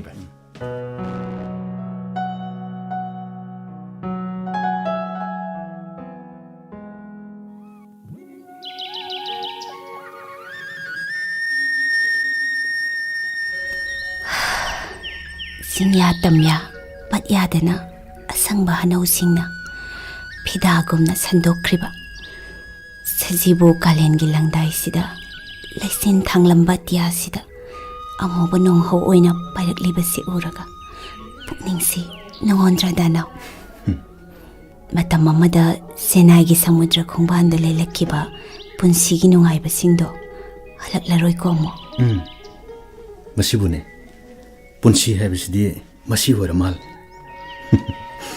ꯊꯦꯡꯅꯈꯤꯕ ꯀꯌꯥ ꯑꯃꯅ ꯑꯁꯨꯝ ꯍꯧꯈꯤꯕ ꯑꯗꯨꯒ ꯊꯦꯡꯅꯔꯝꯗꯕ ꯊꯧꯗꯣꯛ ꯀꯌꯥ ꯑꯃꯅ ꯑꯃꯨꯛ ꯊꯦꯡꯅꯔꯛꯄ ꯅꯪ ꯑꯩꯒꯤ ꯍꯧꯈ꯭ꯔꯕ ꯃꯇꯝꯁꯤꯡ ꯑꯗꯣ ꯍꯜꯂꯛꯂꯔꯣꯏꯀꯣ ꯑꯗꯨꯕꯨ ꯑꯃꯨꯛꯁꯨ ꯁꯤꯖꯤꯟꯅꯕ ꯍꯩꯇꯗꯅ ꯃꯥꯡꯍꯟꯈ꯭ꯔꯕ ꯅꯍꯥ ꯑꯣꯏꯔꯤꯉꯩꯒꯤ ꯇꯥꯡꯂꯕ ꯃꯇꯝꯁꯤꯡ ꯑꯗꯣ ꯍꯧꯖꯤꯛꯇꯗ ꯄꯥꯝꯃꯨꯔꯛꯂꯦ ꯑꯗꯨꯕꯨ ꯉꯁꯤꯗꯤ ꯂꯥꯛꯂꯔꯣꯏꯀꯣ ꯅꯤꯡꯁꯤꯡꯂꯔꯣꯏꯁꯤ ꯍꯜꯂꯛꯂꯔꯣꯏꯗꯕ ꯃꯥꯕꯨ ꯀꯥꯎꯊꯣꯛꯈꯤꯕꯅ ꯑꯅꯧꯕ ꯋꯥꯈꯜ ꯀꯌꯥꯒꯤ ꯃꯌꯣꯟ ꯆꯣꯛꯂꯛꯍꯟꯗꯨꯅ ꯇꯥꯡꯀꯛ ꯑꯃꯒꯤ ꯍꯤꯗꯦꯟ ꯌꯧꯅꯕ ꯄꯨꯛꯅꯤꯡ ꯋꯥꯈꯜꯁꯨ ꯍꯤꯅꯥꯎ ꯁꯥꯔꯁꯤ ꯑꯗꯨꯕꯨ ꯅꯤꯡꯁꯤꯡꯂꯨꯔꯅꯨ ꯍꯥꯏꯕꯗꯤ ꯑꯩꯁꯨ ꯉꯝꯗꯦ ꯍꯣꯏꯗ ꯑꯩꯈꯣꯏ ꯈꯛꯇꯁꯨ ꯑꯣꯏꯔꯝꯂꯣꯏ ꯅꯪꯒꯤ ꯏꯉꯥꯎ ꯉꯥꯎꯖꯕ ꯃꯇꯧꯗꯣ ꯑꯩꯅ ꯄꯨꯟꯁꯤꯕꯨ ꯊꯧꯁꯥꯈꯤꯗꯦ ꯃꯇꯝꯗꯣ ꯑꯁꯨꯝꯅ ꯁꯨꯝ ꯂꯣꯏꯈꯤꯅꯤ ꯍꯥꯏꯕ ꯑꯩ ꯈꯛ ꯈꯜꯂꯨꯗꯦ ꯍꯣꯏꯗ ꯑꯁꯨꯝꯅ ꯁꯨꯝ ꯅꯤꯡꯉꯝꯗ ꯆꯠꯈꯤꯕꯕꯨ ꯄꯨꯟꯁꯤ ꯀꯧꯅꯕꯅꯦ ꯐꯔꯦꯁꯦ ꯇꯣꯛꯂꯣ ꯏꯆꯦꯁꯦ ꯂꯥꯏꯒꯨꯝꯕꯅꯤꯀꯣ ꯃꯍꯥꯛꯀꯤ ꯋꯥꯍꯩ ꯈꯨꯗꯤꯡꯃꯛ ꯂꯥꯏꯋꯥꯒꯨꯝꯅ ꯃꯒꯨꯟ ꯆꯦꯜꯂꯤ ꯑꯩꯈꯣꯏꯅꯤꯁꯨ ꯏꯆꯦꯒꯤ ꯀꯥꯎꯟꯁꯤꯂꯤꯡ ꯏꯟꯕꯗꯒꯤ ꯃꯃꯜ ꯂꯩꯕ ꯄꯨꯟꯁꯤ ꯍꯥꯏꯕꯗꯨ ꯍꯧꯔꯛꯂꯦꯗꯅ ꯎꯃꯦꯟ ꯑꯁꯤꯒꯨꯝꯕ ꯄꯨꯟꯁꯤꯒꯤ ꯇꯥꯡꯀꯛ ꯑꯃ ꯂꯥꯛꯈꯤꯅꯤ ꯍꯥꯏꯁꯦ ꯑꯩ ꯈꯛ ꯈꯜꯂꯨꯗꯕꯅꯤ ꯑꯗꯨꯕꯨ ꯉꯁꯤꯗꯤ ꯑꯩꯈꯣꯏꯅ ꯅꯤꯁꯥꯕꯨ ꯊꯥꯗꯣꯛꯄ ꯉꯝꯂꯤꯕ ꯑꯗꯨꯒ ꯈꯨꯟꯅꯥꯏꯁꯤꯒꯤ ꯂꯝꯗꯝꯁꯤꯒꯤ ꯅꯍꯥ ꯀꯌꯥꯅ ꯑꯩꯈꯣꯏꯕꯨ ꯐꯤꯗꯅꯐꯝ ꯄꯨꯟꯁꯤ ꯑꯃꯒꯤ ꯁꯤꯝꯕꯣꯜ ꯑꯣꯏꯅ ꯂꯧꯔꯛꯂꯤꯕꯁꯦ ꯄꯨꯝꯅꯃꯛꯁꯤ ꯏꯆꯦꯒꯤ ꯀꯥꯎꯟꯁꯤꯂꯤꯡꯗꯅꯤꯀꯣ ꯆꯨꯝꯃꯦ ꯑꯗꯣ ꯑꯩꯈꯣꯏꯅꯤꯒꯤ ꯑꯣꯏꯕꯁꯨ ꯉꯥꯏꯍꯥꯛꯇ ꯈꯟꯅꯁꯦꯕ ꯀꯩꯅꯣ ꯍꯥꯏꯅꯦ ꯆꯍꯤ ꯁꯨꯝ ꯂꯤꯁꯤꯟꯈꯤꯗꯨꯅ ꯑꯀꯤ ꯑꯃꯧ ꯀꯥꯏꯗꯣ ꯑꯃꯠꯇ ꯐꯪꯍꯧꯗꯧꯕ ꯃꯥꯜꯂꯛꯇ꯭ꯔꯦꯕ ꯃꯁꯤꯅ ꯀꯃꯥꯏꯅ ꯇꯧꯗꯣꯏꯅꯣꯕ ꯃꯤꯑꯣꯏꯕ ꯈꯨꯟꯅꯥꯏꯒꯤ ꯊꯧꯒꯜ ꯇꯧꯕꯗꯒꯤ ꯐꯪꯂꯤꯕ ꯅꯨꯡꯉꯥꯏꯕꯁꯤꯗꯒꯤ ꯍꯦꯟꯅ ꯀꯔꯝꯕ ꯅꯨꯡꯉꯥꯏꯕ ꯑꯃꯃꯨꯛ ꯂꯥꯛꯀꯗꯒꯦꯅꯤ ꯅꯪꯕꯨ ꯄꯥꯝꯃꯤꯒꯦꯕ ꯑꯩꯅ ꯅꯪꯕꯨ ꯅꯨꯡꯁꯤꯔꯨꯔꯤꯕ ꯑꯁꯤꯗꯤ ꯃꯤꯌꯥꯝꯗ ꯀꯠꯊꯣꯛꯈꯤꯅꯕ ꯑꯣꯏꯇꯥꯔꯦꯅꯦ ꯑꯗꯨ ꯑꯣꯏꯔꯗꯤ ꯅꯤꯁꯥ ꯆꯥꯅ ꯆꯥꯅ ꯂꯥꯏꯔꯤꯛ ꯑꯗꯨꯝ ꯇꯝꯖꯔꯝꯗꯧ ꯕꯤ ꯑꯦ ꯐꯥꯎꯕ ꯂꯥꯟꯕ ꯉꯝꯗꯕꯗꯨꯅ ꯀꯔꯤ ꯇꯝꯗꯣꯏꯕ ꯍꯥ ꯀꯔꯤ ꯇꯝꯗꯣꯏꯅꯣꯕ ꯑꯩꯈꯣꯏꯒ ꯀ꯭ꯂꯥꯁꯃꯦꯠ ꯑꯣꯏꯃꯤꯟꯅꯔꯛꯄ ꯀꯌꯥ ꯑꯃꯗꯤ ꯋꯥꯡꯅ ꯇꯝꯅꯈꯤꯗꯨꯅ ꯑꯆꯧ ꯑꯆꯧꯕ ꯊꯕꯛ ꯀꯌꯥ ꯑꯃ ꯇꯧꯅꯈ꯭ꯔꯦ ꯑꯩꯈꯣꯏꯁꯨꯅꯤꯅꯦ PhD ꯒꯥꯏꯗꯨ ꯂꯣꯏꯔꯝꯃꯗꯤ ꯐꯝꯖꯥꯎ ꯑꯃꯃꯝ ꯄꯥꯏꯗꯅ ꯂꯦꯝꯊꯣꯛꯅꯈꯤꯕꯗ ꯈꯨꯟꯅꯥꯏꯁꯤꯒꯤ ꯀꯔꯤꯝꯇ ꯈꯪꯂꯝꯂꯣꯏ ꯍꯣꯏ ꯑꯣꯏꯕꯅꯤ ꯑꯩꯈꯣꯏ ꯑꯅꯤꯅ BA ꯐꯥꯎꯕ ꯂꯥꯟꯕ ꯉꯝꯗ꯭ꯔꯤꯁꯦ ꯃꯤꯌꯥꯝꯒꯤ ꯊꯧꯒꯜ ꯇꯧꯅꯕ ꯂꯥꯏꯅ ꯏꯟꯁꯤꯜꯂꯛꯄ ꯑꯣꯏꯇꯥꯔꯦꯅꯦ ꯉꯥꯏꯈꯣ ꯗꯅꯥ ꯀꯩꯅꯣ ꯌꯦꯡꯉꯣ ꯑꯥꯗ ꯂꯥꯛꯏꯁꯤꯕꯨ ꯏꯆꯦ ꯅꯠꯇ꯭ꯔꯣ ꯑꯗꯩꯁꯦ ꯃꯥꯅꯤꯗ ꯑꯣ ꯃꯥꯅꯦ ꯑꯩꯈꯣꯏ ꯁꯤꯅꯤ ꯀꯩꯅꯣ ꯂꯥꯛꯁꯦ ꯈꯣꯡꯅꯥꯡ ꯃꯈꯣꯡꯁꯤꯗꯅꯦ ꯉꯥꯛꯇꯪ ꯐꯝꯈꯤꯁꯤ ꯑꯗꯨꯒ ꯏꯆꯦꯒ ꯄꯨꯂꯞ ꯍꯟꯃꯤꯟꯅꯔꯁꯦꯕ ꯂꯥꯛꯁꯦ ꯏꯀꯥꯏꯍꯦ ꯑꯣꯃꯦ ꯅꯪ ꯑꯩꯒꯤ ꯅꯨꯡꯁꯤꯕꯗꯤ ꯂꯅꯥꯏꯒꯤꯅꯤ ꯉꯁꯤꯒꯤ ꯇꯥꯏꯕꯪꯁꯤꯗ ꯂꯅꯥꯏꯒꯤ ꯑꯣꯏꯕ ꯅꯨꯡꯁꯤꯕꯅ ꯍꯦꯟꯈꯤꯗꯨꯅ ꯃꯤꯑꯣꯏꯕ ꯃꯁꯦꯜꯒꯤ ꯃꯔꯛꯇ ꯂꯩꯅꯒꯗꯕ ꯂꯤꯄꯨꯟ ꯑꯗꯣ ꯇꯠꯈꯤꯕꯗꯒꯤ ꯃꯥꯂꯦꯝ ꯑꯁꯤꯅ ꯁꯥꯟꯇꯤ ꯂꯩꯔꯛꯇ꯭ꯔꯤꯕꯅꯤ ꯗꯅꯥ ꯅꯪꯁꯤ ꯌꯥꯝꯅ ꯊꯨꯅ ꯄ꯭ꯔꯣꯒ꯭ꯔꯦꯁ ꯌꯥꯡꯁꯤꯜꯂꯛꯏꯀꯣ ꯑꯩꯗꯤ ꯅꯅꯥꯛꯇ ꯐꯝꯂꯒ ꯑꯣꯏꯅꯖꯕ ꯐꯥꯎꯕ ꯏꯀꯥꯏꯁꯤꯜꯂꯛꯇꯣꯔꯦ ꯑꯗꯨꯕꯨꯗꯤ ꯅꯪꯒꯤ ꯑꯩꯒꯤ ꯅꯨꯡꯁꯤꯕꯒꯤ ꯃꯐꯝꯁꯨ ꯊꯃꯣꯏꯁꯤꯗ ꯈꯥꯛꯇꯨꯅ ꯊꯝꯂꯤꯕꯅꯤ ꯍꯩꯃꯥ ꯅꯈꯣꯏꯅꯤꯗꯤ ꯀꯗꯥꯏ ꯌꯧꯔꯨꯔꯦ ꯏꯆꯦ ꯅꯨꯡꯁꯥꯁꯤꯅꯒ ꯃꯔꯣꯜ ꯑꯃ ꯑꯩꯁꯨ ꯑꯝꯇ ꯐꯝꯊꯈꯤꯒꯦꯗ ꯂꯋꯥꯏꯒꯁꯦ ꯑꯃꯨꯛ ꯇꯣꯏꯕ ꯁꯥꯕꯅ ꯂꯣꯏꯔꯕꯅꯤ ꯍꯥꯏꯕ ꯏꯆꯦꯒꯤ ꯇꯧꯕꯤꯃꯜꯗꯒꯤ ꯉꯁꯤꯗꯤ ꯑꯩꯈꯣꯏꯁꯨ ꯂꯩꯕꯥꯛ ꯃꯤꯌꯥꯝꯒꯤ ꯃꯤ ꯍꯥꯏꯕꯗꯣ ꯑꯣꯏꯖꯕ ꯐꯪꯖꯔꯦ ꯅꯍꯥꯔꯣꯜꯁꯤꯡꯒꯤ ꯃꯤꯐꯝ ꯑꯃ ꯌꯥꯎꯔꯨꯕꯅꯦ ꯃꯊꯛ ꯂꯩꯀꯥꯏꯗ ꯁꯤꯟꯕꯅꯤ ꯑꯣ ꯑꯉꯥꯎꯕꯤꯁꯤꯗꯤ ꯃꯗꯣ ꯅꯈꯣꯏꯒꯤ ꯍꯣꯠꯅꯖꯃꯟꯅꯤ ꯑꯩꯗꯤ ꯁꯨꯞꯅꯇꯒꯤ ꯅꯈꯣꯏꯗ ꯂꯝꯕꯤ ꯇꯥꯛꯄꯤꯕꯇꯅꯤ ꯑꯣꯃꯤꯂꯥ ꯃꯤꯑꯣꯏꯕꯅ ꯈꯨꯟꯅꯥꯏꯕꯨ ꯅꯨꯡꯁꯤꯕ ꯍꯦꯛ ꯍꯧꯔꯛꯄꯗ ꯇꯣꯡꯁꯤꯜꯂꯝꯕ ꯐꯠꯇꯕ ꯄꯨꯝꯕꯁꯨ ꯃꯊꯟꯇ ꯄꯥꯏꯊꯣꯛꯈꯤꯗꯣꯔꯤꯕꯅꯤ ꯃꯤ ꯑꯃꯗꯤ ꯁꯥ ꯍꯥꯏꯅ ꯈꯥꯏꯗꯣꯛꯂꯤꯕꯁꯦ ꯃꯣꯔꯦꯜ ꯃꯥꯡꯊꯈꯤꯕꯅ ꯉꯁꯤꯗꯤ ꯃꯤꯑꯣꯏꯕꯁꯨ ꯁꯥꯒꯨꯝ ꯇꯝꯊꯤꯔꯛꯂꯤꯕꯅꯤ ꯆꯦ ꯈꯨꯟꯅꯥꯏ ꯑꯁꯤꯗ ꯍꯤꯔꯝ ꯀꯌꯥꯗ ꯆꯌꯦꯠ ꯈꯣꯏꯌꯦꯠꯅꯔꯛꯂꯤꯕ ꯂꯣꯏꯅꯅ ꯃꯣꯔꯦꯜ ꯌꯥꯎꯗꯕ ꯑꯣꯖꯥ ꯀꯌꯥ ꯑꯃꯕꯨ ꯀꯔꯞꯁꯟꯗ ꯔꯤꯀ꯭ꯋꯤꯠ ꯇꯧꯔꯛꯄꯗꯒꯤꯅꯤ ꯉꯁꯤꯒꯤ ꯏꯖꯨꯀꯦꯁꯟꯗ ꯂꯩꯈꯥ ꯁꯨꯝ ꯇꯥꯔꯛꯏꯁꯤ ꯃꯔꯝꯁꯤꯅꯅꯤ ꯒ꯭ꯔꯥꯁ ꯔꯨꯠꯇꯒꯤ ꯃꯣꯔꯦꯜ ꯑꯃꯗꯤ ꯗꯤꯁꯤꯄ꯭ꯂꯤꯟ ꯆꯞ ꯆꯥꯅ ꯈꯪꯕ ꯑꯣꯖꯥꯁꯤꯡ ꯃꯤꯔꯣꯜ ꯑꯃ ꯁꯦꯝꯒꯠꯂꯛꯄꯁꯦ ꯁ꯭ꯀꯨꯜꯇꯅ ꯉꯝꯒꯗꯕꯅꯤ ꯏꯆꯦ ꯑꯗꯨꯕꯨꯗꯤ ꯏꯆꯦꯅ ꯍꯌꯦꯡ ꯃꯤꯅꯤꯁꯇꯔ ꯑꯣꯏꯔꯀꯥꯟꯗ ꯁꯦꯝꯒꯠꯄ ꯍꯥꯏꯗꯨꯅꯤ ꯏꯆꯦ ꯅꯅꯥꯎ ꯅꯪꯒꯤ ꯋꯥꯈꯜꯅ ꯑꯗꯨꯝꯅ ꯊꯥꯛ ꯋꯥꯡꯂꯛꯀꯅꯤ ꯍꯥꯏꯕꯁꯦ ꯏꯆꯦꯗꯤ ꯊꯥꯖꯔꯨꯗ꯭ꯔꯕꯅꯤ ꯏꯆꯦ ꯉꯁꯤꯗꯤ ꯏꯆꯦ ꯄꯦꯜꯂꯦ ꯑꯍꯣꯏꯕꯅꯤ ꯏꯆꯦ ꯍꯟꯗꯛ ꯂꯥꯛꯀꯗꯧꯔꯤꯕ ꯏꯂꯦꯛꯁꯟ ꯑꯁꯤꯗ ꯏꯆꯦꯕꯨ ꯃꯤꯍꯨꯠ ꯂꯣꯏꯅ ꯄꯨꯊꯣꯛꯀꯅꯤ ꯍꯥꯏꯗꯅ ꯃꯌꯥꯝ ꯄꯨꯝꯅꯃꯛꯅ ꯂꯣꯏꯅ ꯍꯥꯏꯅꯅꯤꯅꯕ ꯍꯧꯔꯛꯂꯕꯅꯤ ꯅꯅꯥꯎ ꯏꯆꯦ ꯑꯣꯃꯤꯂꯥ ꯏꯆꯦ ꯄꯨꯟꯁꯤꯒꯤ ꯂꯝꯕꯦꯜꯁꯦ ꯃꯊꯦꯛ ꯃꯀꯣꯏꯅꯤ ꯊꯥꯖꯔꯨꯗꯕ ꯀꯌꯥꯁꯨ ꯊꯦꯡꯅꯔꯛꯄ ꯌꯥꯏ ꯊꯥꯖꯔꯝꯕ ꯀꯌꯥꯁꯨ ꯑꯣꯏꯊꯣꯛꯈꯤꯗꯕ ꯌꯥꯏ ꯏꯆꯦ ꯄꯨꯟꯁꯤꯒꯤ ꯄꯥꯟꯗꯝꯗꯤ ꯍꯣꯠꯅꯕꯗꯨꯅꯤ ꯑꯩꯒꯤ ꯍꯣꯠꯅꯖꯃꯟꯕꯨ ꯃꯤꯌꯥꯝꯅ ꯎꯕꯤꯔꯛꯂꯕꯗꯤ ꯑꯩ ꯃꯥꯏ ꯂꯩꯗꯨꯅ ꯈꯛ ꯆꯦꯜꯂꯣꯏ ꯑꯆꯨꯝꯕꯅꯤ ꯏꯆꯦ ꯏꯍꯦ ꯊꯦꯡꯃꯜꯂꯦꯅꯦꯍꯦ ꯂꯥꯛꯑꯣ ꯆꯠꯂꯁꯤ ꯂꯥꯛꯑꯣ ꯏꯆꯦ ꯍꯣꯏ ꯆꯠꯂꯁꯤ ꯏꯆꯦ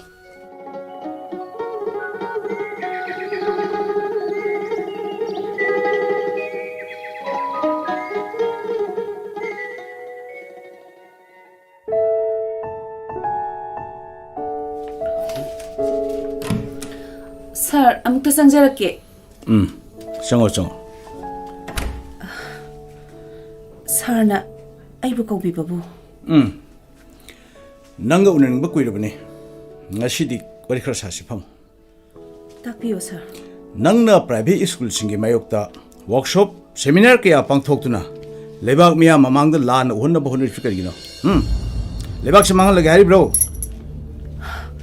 ꯁꯥꯔꯗꯤ ꯑꯩꯈꯣꯏ ꯀꯦꯟꯗ꯭ꯔꯒꯤ ꯔꯤꯄ꯭ꯔꯦꯖꯦꯟꯇꯦꯇꯤꯞ ꯑꯣꯏꯕꯅꯤꯅ ꯁꯥꯔꯒꯤ ꯚꯣꯇꯔ ꯑꯃ ꯑꯣꯏꯅ ꯋꯥꯐꯝ ꯈꯔꯗꯪ ꯊꯝꯖꯒꯦ ꯗꯤꯁꯤꯄ꯭ꯂꯤꯟ ꯃꯦꯟꯇꯦꯟ ꯇꯧꯗꯦ ꯍꯥꯏꯅ ꯉꯥꯛꯄꯤꯒꯅꯤ ꯑꯩꯈꯣ ꯅꯈꯣꯏ ꯒꯣꯔꯃꯦꯟ ꯁ꯭ꯀꯨꯜꯒꯤ ꯑꯣꯖꯥꯁꯤꯡ ꯑꯁꯤꯅ ꯆꯍꯤ ꯀꯌꯥ ꯑꯃ ꯃꯥꯡꯍꯟꯗꯨꯅ ꯂꯥꯛꯂꯕ ꯂꯩꯕꯥꯛꯁꯤꯒꯤ ꯑꯉꯥꯡꯁꯤꯡ ꯑꯁꯤꯕꯨ ꯆꯤꯡꯈꯠꯇꯨꯅ ꯃꯥꯂꯦꯝꯒꯤ ꯏꯗꯨꯀꯦꯁꯟꯒꯤ ꯂꯝꯖꯦꯟꯗ ꯌꯥꯎꯍꯜꯂꯤꯕ ꯄ꯭ꯔꯥꯏꯚꯦꯠ ꯁ꯭ꯀꯨꯜꯁꯤꯡ ꯑꯁꯤꯕꯨ ꯁꯤꯊꯍꯜꯂꯒ ꯂꯥꯏꯔꯤꯛ ꯁꯨꯡꯇꯥꯛ ꯇꯥꯛꯄꯤꯅꯤꯡꯗ꯭ꯔꯕ ꯑꯣꯖꯥꯁꯤꯡꯒꯤ ꯃꯈꯨꯠꯇ ꯑꯉꯥꯡꯁꯤꯡ ꯑꯁꯤꯕꯨ ꯑꯃꯨꯛ ꯇꯥꯍꯟꯗꯨꯅ ꯃꯥꯡꯍꯜꯂꯒꯦ ꯍꯥꯏꯔꯤꯕ꯭ꯔꯣ ꯁꯥꯔꯅ ꯃꯤꯅꯤꯁꯇꯔ ꯑꯣꯏꯕꯤꯔꯤꯕ ꯗꯤꯄꯥꯔꯠꯃꯦꯟ ꯑꯁꯤꯗꯒꯤ ꯀꯥꯟꯅꯕ ꯂꯧꯁꯤ ꯍꯥꯏꯅ ꯂꯩꯕꯥꯛ ꯃꯤꯌꯥꯝꯗ ꯍꯧꯗꯣꯛꯆꯕꯗꯅꯤ ꯁꯥꯔꯒꯤ ꯄꯦꯔꯠ ꯑꯁꯤꯗ ꯑꯑꯣꯟꯕ ꯑꯃ ꯄꯣꯔꯛꯈ꯭ꯔꯕꯗꯤ ꯁꯥꯔꯒꯤꯁꯨ ꯃꯥꯏ ꯑꯣꯏꯖꯔꯤꯕ ꯅꯠꯇ꯭ꯔꯣ?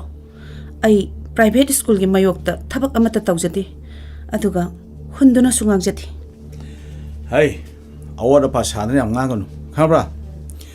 ꯅꯈꯣꯏꯒꯨꯝꯕ ꯂꯩꯉꯥꯛꯀꯤ ꯁ꯭ꯀꯨꯜꯒꯤ ꯑꯣꯖꯥꯁꯤꯡ ꯇꯣꯂꯣꯞ ꯂꯨꯄꯥ 30-40 ꯃꯊꯛꯇ ꯆꯥꯔꯤꯕ ꯅꯈꯣꯏꯗꯒꯤ ꯁꯨꯞꯅ ꯈꯛꯀꯤ 3,000-4,000 ꯈꯛ ꯐꯪꯕꯣꯏ ꯆꯥꯖꯔꯤꯕ ꯄ꯭ꯔꯥꯏꯚꯦꯠ ꯁ꯭ꯀꯨꯜꯒꯤ ꯑꯣꯖꯥꯁꯤꯡ ꯑꯁꯤꯅ ꯑꯉꯥꯡꯁꯤꯡ ꯑꯁꯤꯕꯨ ꯍꯦꯟꯅ ꯍꯩꯍꯟꯕ ꯉꯝꯃꯤ ꯍꯥꯏꯗꯅ ꯒꯥꯔꯖꯤꯌꯥꯟꯁꯤꯡ ꯑꯁꯤꯅ ꯉꯥꯡꯅꯔꯤꯕꯁꯤꯕꯨ ꯅꯃꯥꯏꯗꯨ ꯏꯀꯥꯏꯗ꯭ꯔꯣ?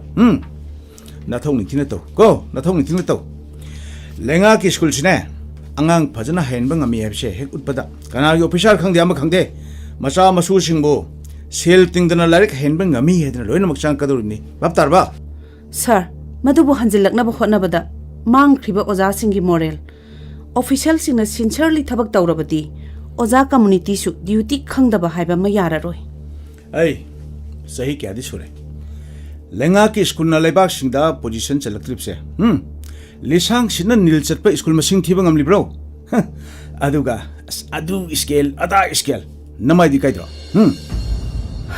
ꯁꯥꯔ, ꯆꯥꯕꯒꯤ ꯃꯆꯥ ꯐꯥꯎꯕꯅ ꯄ꯭ꯔꯥꯏꯚꯦꯠ ꯁ꯭ꯀꯨꯜꯗ ꯂꯣꯏꯅ ꯆꯠꯈ꯭ꯔꯒ ꯍꯩꯔꯕꯁꯨ ꯍꯩꯇ꯭ꯔꯕꯁꯨ ꯌꯥꯕ ꯑꯉꯥꯡ ꯑꯇꯥ ꯑꯇꯨ ꯈꯔ ꯁꯥꯇ꯭ꯔꯁꯤꯡꯅꯤ ꯍꯥꯏꯗꯨꯅ ꯊꯥꯖꯤꯜꯂꯛꯂꯒ ꯀꯔꯝꯅ ꯄꯥꯔꯁꯦꯟꯇꯦꯖ ꯋꯥꯡꯒꯗꯧꯔꯤꯕꯅꯣ? ꯑꯩ ꯂꯩꯇꯣꯟꯗ ꯁꯂꯨ ꯄꯥꯟꯗꯦ ꯍꯥꯏꯗꯅꯅꯦ ꯄꯉꯥꯡ ꯉꯥꯡꯒꯅꯨ, ꯅꯔꯩꯗꯨ ꯐꯥꯖꯤꯜꯂꯣ꯫ ꯅꯪ ꯅꯊꯟꯇꯅ ꯂꯩꯕꯥꯛ ꯑꯃꯕꯨ ꯆꯨꯝꯊꯣꯛꯄ ꯉꯝꯕ ꯍꯧꯅꯕ꯭ꯔꯣ? ꯑꯗꯨꯒ ꯅꯪꯅ ꯀꯦꯟꯗ꯭ꯔꯗ ꯑꯩꯒꯤ ꯏꯊꯛꯇ ꯄ꯭ꯔꯣꯄꯦꯒꯦꯟꯗꯥ ꯇꯧꯔꯤꯕꯗꯣ ꯂꯦꯞꯄꯣ꯫ ꯑꯣꯖꯥ ꯃꯆꯥ ꯑꯃ ꯑꯣꯏꯖꯔꯤꯕꯗꯣ ꯇꯔꯃꯤꯅꯦꯠ ꯇꯧꯊꯣꯛꯇꯨꯅꯅꯦ ꯆꯈꯥꯎꯗꯨ ꯊꯥꯗꯠꯄ ꯉꯝꯃꯦ ꯍꯥꯏꯕꯁꯤ ꯈꯪꯉꯣ꯫ ꯁꯥꯔ, ꯄꯦꯟꯁꯤꯟ ꯐꯥꯎꯕ ꯂꯩꯇꯕ ꯄꯣꯁ ꯑꯁꯤꯕꯨ ꯑꯩ ꯌꯥꯝꯅ ꯃꯤꯍꯧꯔꯨꯕ ꯂꯩꯖꯗꯦ꯫ ꯂꯩꯕꯥꯛ ꯃꯤꯌꯥꯝꯅ ꯌꯥꯏꯐꯍꯧꯒꯗꯕ ꯂꯩꯔꯕꯗꯤ ꯊꯋꯥꯏꯁꯤꯒ ꯑꯣꯟꯊꯣꯛꯅꯔꯕꯁꯨ ꯑꯩ ꯉꯝꯒꯅꯤ ꯁꯥꯔ꯫ ꯀꯔꯤ? ꯑꯗꯨꯛ ꯅꯥꯄꯜ ꯇꯧꯕ ꯅꯪꯒꯨꯝꯕꯤ ꯑꯃꯅꯁꯨ ꯑꯩꯉꯣꯟꯗ ꯁꯤꯡꯅꯕ? ꯁꯥꯔ, ꯍꯩ, ꯁꯦ ꯐꯥꯏꯜꯁꯤꯗ ꯌꯦꯡꯉꯣ꯫ ꯃꯤꯗ ꯗꯦ ꯃꯤꯜꯒꯤ ꯆꯦꯡ ꯃꯌꯥꯝ ꯑꯃ ꯅꯪ ꯅꯌꯨꯝꯗ ꯊꯝꯖꯟꯕ, ꯑꯗꯨꯒ ꯁ꯭ꯀꯨꯜꯗꯅ ꯑꯉꯥꯡꯁꯤꯡꯕꯨ ꯆꯥꯛ ꯊꯣꯡꯕꯣꯏ ꯊꯣꯡꯗꯕꯣꯏ ꯇꯧꯕ, ꯌꯦꯡꯉꯣ ꯁꯦ ꯐꯥꯏꯜꯁꯤꯗ ꯌꯦꯡꯉꯣ꯫ ꯃꯗꯨꯒꯤ ꯔꯦꯀꯣꯔꯠ ꯄꯨꯝꯕ ꯂꯣꯏꯅ ꯌꯥꯎꯔꯕꯅꯤ꯫ ꯑꯗꯨꯅ ꯅꯪꯕꯨ ꯗꯤꯁꯤꯄ꯭ꯂꯤꯅꯔꯤ ꯑꯦꯛꯁꯟ ꯂꯧꯈꯠꯇꯨꯅ ꯈꯨꯗꯛ ꯑꯁꯤꯗ ꯑꯩꯅ ꯁꯁꯄꯦꯟ ꯇꯧꯅꯕ ꯗꯥꯏꯔꯦꯛꯇꯔꯗ ꯍꯥꯏꯒꯅꯤ, ꯚꯥꯞ ꯇꯥꯔꯕ? ꯆꯠꯂꯣ, ꯆꯠꯈ꯭ꯔꯣ, ꯑꯩ ꯁꯦ ꯌꯨ ꯒꯦꯠ ꯑꯥꯎꯠ! ꯁꯥꯔ, ꯀꯔꯝꯕ ꯃꯇꯝꯗ ꯄꯨꯝꯅꯃꯛꯁꯤꯡ ꯑꯁꯤ ꯑꯩꯅ ꯇꯧꯈ꯭ꯔꯤꯕꯅꯣ? ꯁꯥꯔꯅ ꯑꯗꯨꯛ ꯋꯥꯅ ꯂꯧꯈꯠꯇꯨꯅ ꯗꯣꯀꯨꯃꯦꯟꯁꯤꯡ ꯑꯁꯤ ꯁꯦꯝ ꯁꯥꯔꯨꯗ꯭ꯔꯕꯁꯨ ꯁꯁꯄꯦꯟ ꯍꯦꯛꯇ ꯇꯧꯊꯣꯛꯄꯤꯕꯗ ꯀꯔꯤ ꯑꯀꯥꯏꯕ ꯂꯩꯒꯦ? ꯍꯩ, ꯀꯦꯁꯁꯤꯡ ꯑꯁꯦ ꯑꯩꯅ ꯚꯤꯖꯤꯂꯦꯟꯁꯇ ꯊꯤꯒꯠꯍꯟꯗꯨꯅ ꯅꯪꯕꯨ ꯅꯄꯨꯟꯁꯤ ꯆꯨꯞꯄ ꯖꯦꯜꯗ ꯅꯝꯁꯤꯟꯗꯨꯅ ꯊꯝꯕ ꯉꯝꯒꯅꯤ, ꯈꯪꯉꯕ꯭ꯔꯥ? ꯑꯗꯨꯕꯨ ꯑꯩꯒꯤ ꯃꯥꯌꯣꯛꯇ ꯂꯦꯞꯇ꯭ꯔꯕꯗꯤ ꯑꯩꯅ ꯅꯪꯕు ꯀꯟꯕꯤꯒꯅꯤ, ꯃꯨꯟꯅ ꯈꯜꯂꯨꯀꯣ, ꯆꯠꯂꯣ꯫ ꯁꯥꯔ, ꯑꯩ ꯃꯈꯥ ꯇꯥꯒꯅꯨ, ꯃꯨꯟꯅ ꯈꯜꯂꯨꯀꯣ, ꯆꯠꯂꯣ꯫ ꯁꯥꯔ, ꯑꯣꯐꯤꯁꯤꯌꯦꯜꯁꯤꯡꯁꯦ ꯁꯥꯔꯒꯤ ꯈꯨꯠꯇ ꯂꯩꯔꯝꯕꯁꯨ ꯌꯥꯏ, ꯑꯗꯨꯕꯨ ꯂꯩꯕꯥꯛ ꯃꯤꯌꯥꯝꯗꯤ ꯂꯩꯃꯒꯤꯗꯃꯛ ꯂꯦꯞꯂꯤ ꯍꯥꯏꯕꯁꯤꯃꯇꯪꯗꯤ ꯁꯥꯔꯁꯨ ꯅꯤꯡꯁꯤꯡꯕꯤꯌꯨ꯫ ꯗꯦꯃꯣꯀ꯭ꯔꯦꯁꯤꯒꯤ ꯆꯧꯀ꯭ꯔꯤꯗꯤ ꯃꯤꯌꯥꯝꯒꯤ ꯈꯨꯠꯇ ꯂꯩꯕꯅꯤ꯫ ꯆꯧꯀ꯭ꯔꯤ ꯑꯁꯦ ꯌꯥꯝꯅ ꯆꯦꯛꯁꯤꯟꯅ ꯁꯦꯟꯅꯕꯤꯌꯨ ꯁꯥꯔ꯫ ꯅꯟꯁꯦꯟꯁ, ꯑꯁꯨꯛ ꯉꯛꯆꯥꯎ ꯊꯦꯛꯄ ꯊꯛꯁꯤ ꯈꯥꯁꯤ ꯈꯪꯗꯕ ꯈꯪꯒꯅꯤ꯫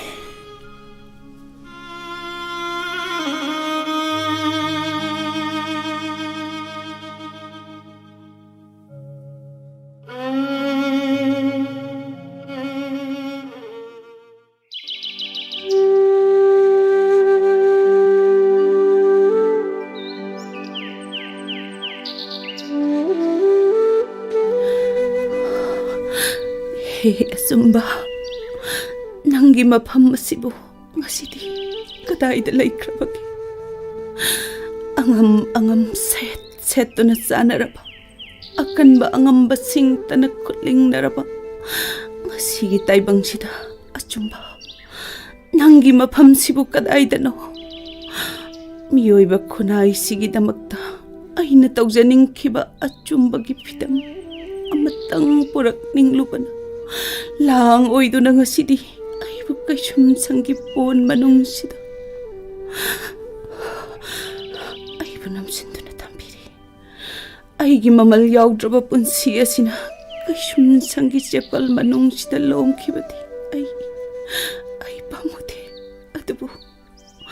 ꯑꯗꯨꯕꯨ ꯁꯣꯛꯊꯔꯕ ꯈꯨꯟꯅꯥꯏ ꯑꯁꯤꯕꯨ ꯀꯟꯅꯤꯡꯂꯨꯕ ꯑꯁꯤꯃꯗꯤ ꯅꯤꯡꯕ ꯀꯥꯏꯅ ꯂꯦꯟꯕ ꯇꯥꯔ ꯃꯥꯜꯂꯤ꯫ ꯑꯃꯔꯣꯝꯗꯅ ꯏꯄꯥ ꯏꯃꯥ ꯃꯁꯛ ꯈꯪꯖꯍꯧꯗ꯭ꯔꯕ ꯏꯉꯥꯎ ꯉꯥꯎꯖꯕ ꯑꯩꯒꯤ ꯏꯄꯥꯗꯨꯃꯗꯤ ꯂꯥꯡꯒꯣꯟ ꯄꯤꯅꯤꯡꯉꯥꯏ ꯂꯩꯇꯅ ꯉꯥꯎꯅ ꯍꯧꯕꯕꯨ ꯇꯥꯔꯕ꯭ꯔꯥ? ꯃꯥꯒꯤ ꯊꯧꯅꯥꯅ ꯃꯁꯤ ꯑꯩꯕꯨ ꯀꯔꯝꯅ ꯀꯩꯁꯨꯝꯁꯪ ꯑꯁꯤꯗꯒꯤ ꯂꯧꯊꯣꯛꯂꯕ ꯉꯝꯒꯅꯤ? ꯑꯣꯏꯔꯔꯣꯏ, ꯄꯨꯝꯅꯃꯛ ꯑꯣꯏꯔꯔꯣꯏ. ꯄꯨꯟꯁꯤꯁꯦ ꯃꯤꯌꯥꯠ ꯇꯥꯗꯨꯅ ꯀꯩꯁꯨꯝꯁꯪꯁꯤꯗ ꯂꯦꯟꯕ ꯉꯥꯏꯕ ꯇꯥꯕꯅꯤ. ꯂꯦꯟꯈꯤꯕ ꯇꯥꯕꯅꯤ. Nang uno ba miyam lai eh? Ito! Dima! Laima! Ay, suhage! Aybu unaba kanano?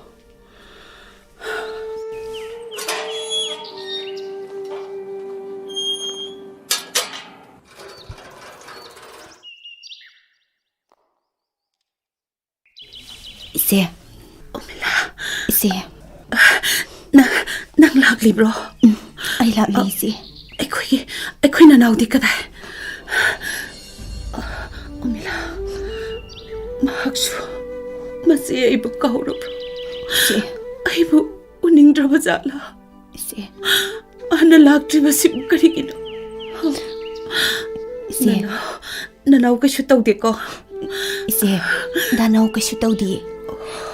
Ise yaksang do yam sontari. Ise. Aina purakliba se. Saba yabra yangbiyo. Nanaw do. Magi kanasu leijadabani.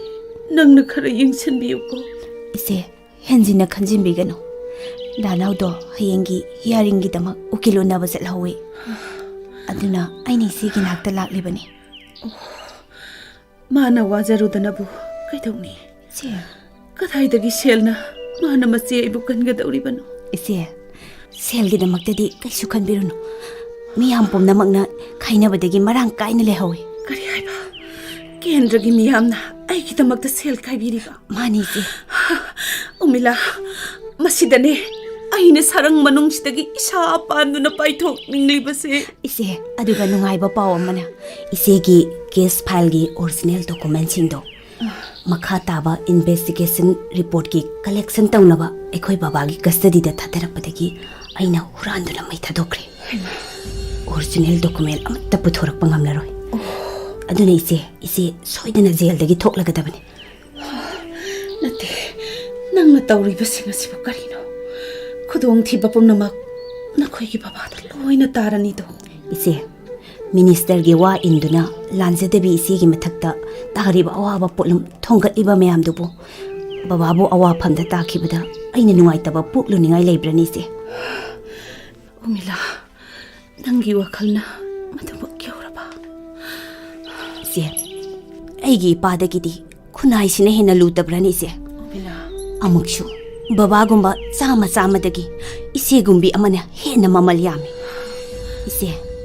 Ise bu jail dagi lawthoklaga mikhal thengnanaba aibak miyam pumnamakna lepnakhrabani. Nangumbi asibu khunai asida kayabu suna leiramgadagene Umila. Ise, Adubu aina mihut oina mai paklabati sarbusu aina soitana kangani achumbada puselakani. Sungo! Dima! Matam na rin! Phare ise, ay amuk chatlukige. Hayengi hearingi wa tanarugadaba yamlai. Ay amuk thookige ise. Pare, chalo. Miyambo aina noluk jahawi haina tambiyo ko Umila. Ise, aina soidana tamjarugi. Chatlukige ise.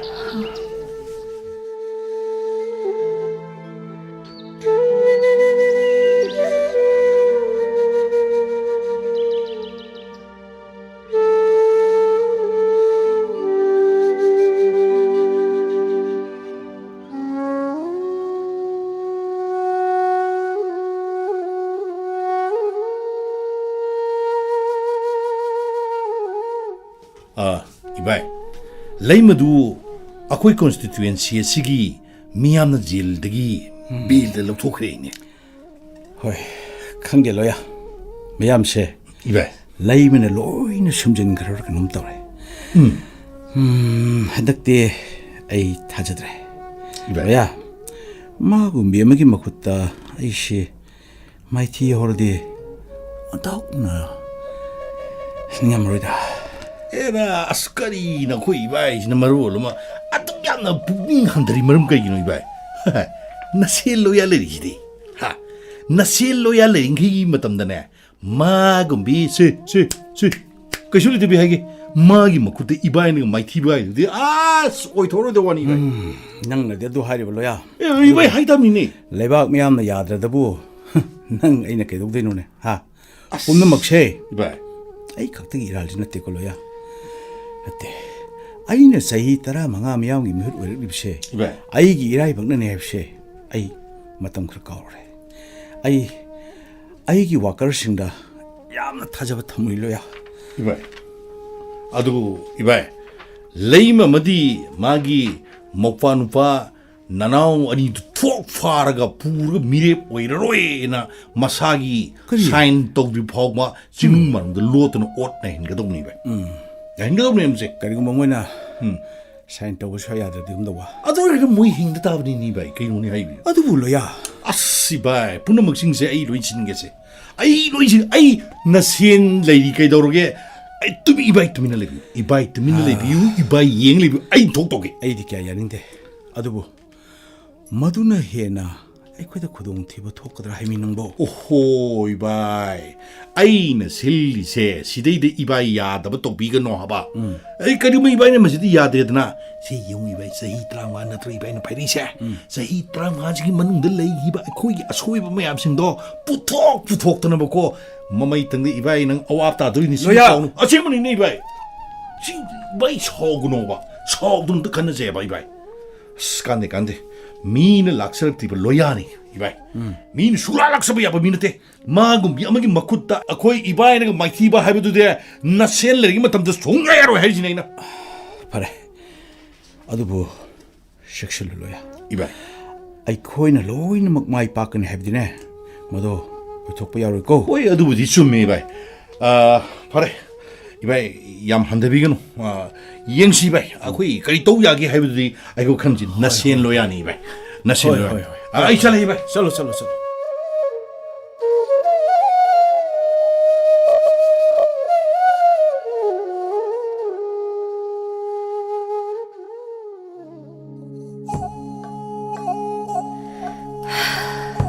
ꯏꯆꯦ ꯍꯧꯖꯤꯛ ꯑꯩꯈꯣꯏ ꯀꯔꯤ ꯇꯧꯕ ꯇꯥꯔꯤꯒꯦ ꯑꯣꯃꯤꯂꯥ ꯃꯤꯌꯥꯝꯁꯤꯅ ꯊꯝꯕꯤꯔꯤꯕ ꯊꯥꯖꯕ ꯑꯃꯗꯤ ꯄꯤꯕꯤꯔꯤꯕ ꯃꯤꯅꯨꯡꯁꯤ ꯑꯁꯤꯒ ꯑꯩꯒꯤ ꯊꯋꯥꯏ ꯑꯁꯤꯒ ꯀꯅꯥꯅ ꯍꯦꯟꯅ ꯃꯃꯜ ꯌꯥꯝꯕꯒꯦ ꯍꯥꯏꯔꯕꯗꯤ ꯑꯩ ꯃꯤꯌꯥꯝꯒꯤꯗꯃꯛ ꯀꯠꯊꯣꯛꯀꯅꯤ ꯏꯆꯦ ꯃꯇꯧ ꯀꯔꯝꯅ ꯂꯣꯌꯥꯕꯨ ꯍꯥꯠꯈꯤꯕꯅꯣ ꯑꯩ ꯑꯃꯁꯨꯡ ꯅꯅꯥꯎꯕꯨ ꯂꯣꯌꯥꯒꯤ ꯃꯤꯁꯤꯡꯅ ꯅꯨꯃꯤꯠ ꯀꯌꯥꯅꯤꯃꯨꯛ ꯆꯤꯡꯅꯨꯡ ꯃꯅꯨꯡꯗ ꯍꯣꯡꯗꯨꯅ ꯂꯣꯠꯈꯤ ꯏꯆꯤꯟ ꯏꯄꯥꯕꯨ ꯑꯣꯠꯈꯤ ꯂꯩꯈꯤ ꯃꯇꯝꯗꯨꯗ ꯅꯪꯅ ꯂꯩꯕꯥꯛ ꯃꯤꯌꯥꯝ ꯈꯣꯝꯗꯨꯅ ꯑꯀꯟꯕ ꯂꯟꯖꯪ ꯆꯪꯁꯤꯜꯂꯛꯄꯗꯨꯗ ꯃꯈꯣꯏꯅ ꯑꯩꯈꯣꯏꯕꯨ ꯁꯥꯡꯊꯅ ꯂꯣꯠꯄ ꯉꯝꯂꯛꯇꯕꯗꯒꯤ ꯑꯣꯏꯕ ꯇꯥꯏ ꯍꯥꯏꯅ ꯈꯜꯂꯤ ꯅꯣꯡꯃꯗꯤ ꯂꯣꯌꯥꯅ ꯏꯆꯤꯜ ꯏꯄꯥꯕꯨ election tawroi haina sign taw haiduna taksinki ꯑꯩꯈꯣꯏꯅ ꯌꯥꯈꯤꯗꯦ ꯃꯇꯝꯗꯨꯗ ꯅꯅꯥꯎꯒ ꯃꯨꯛꯅꯔꯛꯄꯗꯒꯤ ꯃꯍꯥꯛꯄꯨ ꯅꯣꯡꯃꯩꯅ ꯀꯥꯞꯅꯕ ꯍꯣꯠꯅꯔꯛꯄꯗ ꯂꯣꯌꯥꯒꯤ ꯃꯅꯥꯛꯇ ꯇꯥꯔꯤꯕ ꯊꯥꯡ ꯑꯗꯨꯅ ꯈꯨꯟꯒꯠꯇꯨꯅ ꯑꯩꯅ ꯂꯣꯌꯥꯗ ꯊꯤꯟꯈꯤ ꯏꯆꯦꯃꯛꯅ ꯑꯗꯨꯒ ꯗꯥꯅꯧꯅ ꯖꯦꯜꯗ ꯃꯥꯅꯦ ꯑꯩꯅ ꯂꯣꯌꯥꯕꯨ ꯊꯥꯡꯅ ꯊꯤꯜꯂꯒ ꯍꯥꯠꯄꯅꯤ ꯑꯗꯨꯒꯤ ꯇꯨꯡꯗ ꯑꯩꯍꯥꯛ ꯄꯨꯂꯤꯁꯇ ꯁꯔꯦꯟꯗꯔ ꯇꯧꯈ꯭ꯔꯒꯦ ꯇꯧꯔꯛꯄꯗ ꯅꯅꯥꯎꯅ ꯃꯍꯥꯛ ꯑꯣꯏꯅ ꯁꯔꯦꯟꯗꯔ ꯇꯧꯈ꯭ꯔꯒꯦ ꯑꯩꯕꯨꯅ ꯃꯤꯌꯥꯝꯒꯤ ꯑꯄꯥꯝꯕ ꯊꯨꯡꯍꯜꯂꯛꯑꯣ ꯍꯥꯏꯗꯨꯅ ꯑꯩꯒꯤ ꯃꯍꯨꯠꯇ ꯃꯍꯥꯛꯅ ꯃꯤꯍꯥꯠꯄ ꯁꯥꯗꯨꯅ ꯖꯦꯜꯗ ꯂꯩꯈ꯭ꯔꯤꯕ ꯑꯁꯤꯅꯤ ꯏꯆꯦ ꯃꯁꯤꯅ ꯍꯦꯟꯅ ꯐꯔꯦ ꯏꯆꯦ ꯏꯆꯦꯅ ꯃꯥꯏ ꯄꯥꯛꯂꯕꯗꯤ ꯗꯥꯅꯧꯕꯨꯁꯨ ꯖꯦꯜꯗꯒꯤ ꯂꯧꯊꯣꯛꯄ ꯍꯥꯏꯕꯁꯦ ꯑꯔꯥꯏꯕꯅꯤ ꯀꯔꯤꯒꯨꯝꯕ ꯏꯆꯦꯅ ꯖꯦꯜꯗ ꯂꯩꯔꯝꯂꯕꯗꯤ ꯑꯩꯈꯣꯏꯅ ꯏꯆꯦꯕꯨ ꯂꯧꯊꯣꯛꯂꯒ ꯏꯂꯦꯛꯁꯟ ꯇꯧꯕ ꯍꯥꯏꯕꯁꯦ ꯑꯔꯨꯕꯅꯤ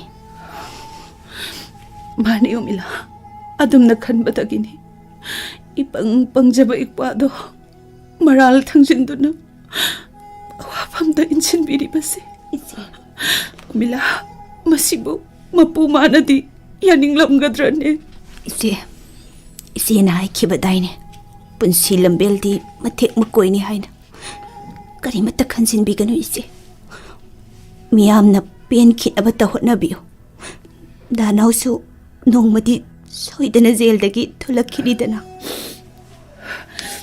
ꯑꯣꯃꯤꯂꯥ, ꯅꯪꯁꯦ 이실 우박이 찌르바 마땀시다. 섹슈니코 이제 낭막 태그람들바디 아이고 이제 시드게 하나 와람가니 이제 야래 또 현재는 칼로라노 아이슈 제일다 다나오나바 satgani 아이부 khara toina lao hai ai uraga isegi pau taraga mahaki awabasu koi hai. 어미라, 낭세 샘비바 마부나 이코이기다막다 타비락바 라이렘비막니고 나티는 이제 아이기 뿡닝 아이기 와칼 뻔나마 낭타게 능시바나 꼽신 크라바네 와이 각신났다나 신타리바 삐랑 크라신났다나 이시에나 나온다 카리 떠비말노 그도리바시부 이제 또 비세 아이 토케시시 카리기 아dum나 간질루리바노 이제 어미라 아이기 망로라바 분시부 이제나 아무 하나 뽑비라키바 나트라네지 어미라 아이기 토와이 학상 뿜나마 이세 아마디 다나오기다막 까톡라바니 이세나 미함기다막 까톡바공 아이숙 까톡사라바니시 지기비마 이세기 어미라 이제 이타시다 페나 목다 꼰기라오네 이제 분시시나 레이리바 마카이 나타되게 아이보 타도비가누고 이제 파레 또로세 낭세 나나오기 만났다 짰니 하이바다이 아이 ngasi magsadkani 이제 낭나 마부 하라우자나바 템비라무고 일렉션 소이다나 마이박나니 뿡 손타가노 하이비라무고 ꯍꯣꯏ ꯏꯆꯦ ꯑꯩ ꯐꯅꯕ ꯂꯣꯏꯅ ꯁꯤꯟꯖꯔꯨꯔꯒꯦ. 어미라 ꯏꯆꯦ 나나오도 마시 아이원다디 오이나자바 팡드레고 ꯏꯆꯦ 나원다 오이나자사노 나바니기 나타우세 우라가네 아이나 힝키게 칼리바니 ꯏꯆꯦ ꯇꯣꯛꯂꯣꯁꯦ. ꯏꯆꯦꯅꯗꯤ ꯑꯩꯉꯣꯟꯗ ꯇꯣꯛꯑꯣ ꯌꯥꯝ ꯊꯦꯝꯈꯤꯕ ꯅꯠꯇ꯭ꯔꯣ ꯏꯆꯦ? ꯇꯣꯛꯑꯣꯁꯦ ꯇꯣꯛꯑꯣ ꯏꯆꯦ. 파레 낭 살루로 마기 까리까리노 낭나 카라 부비코고 ꯍꯣꯏ ꯑꯩ ꯆꯠꯂꯨꯒꯦ ꯏꯆꯦ. 호호호 잘라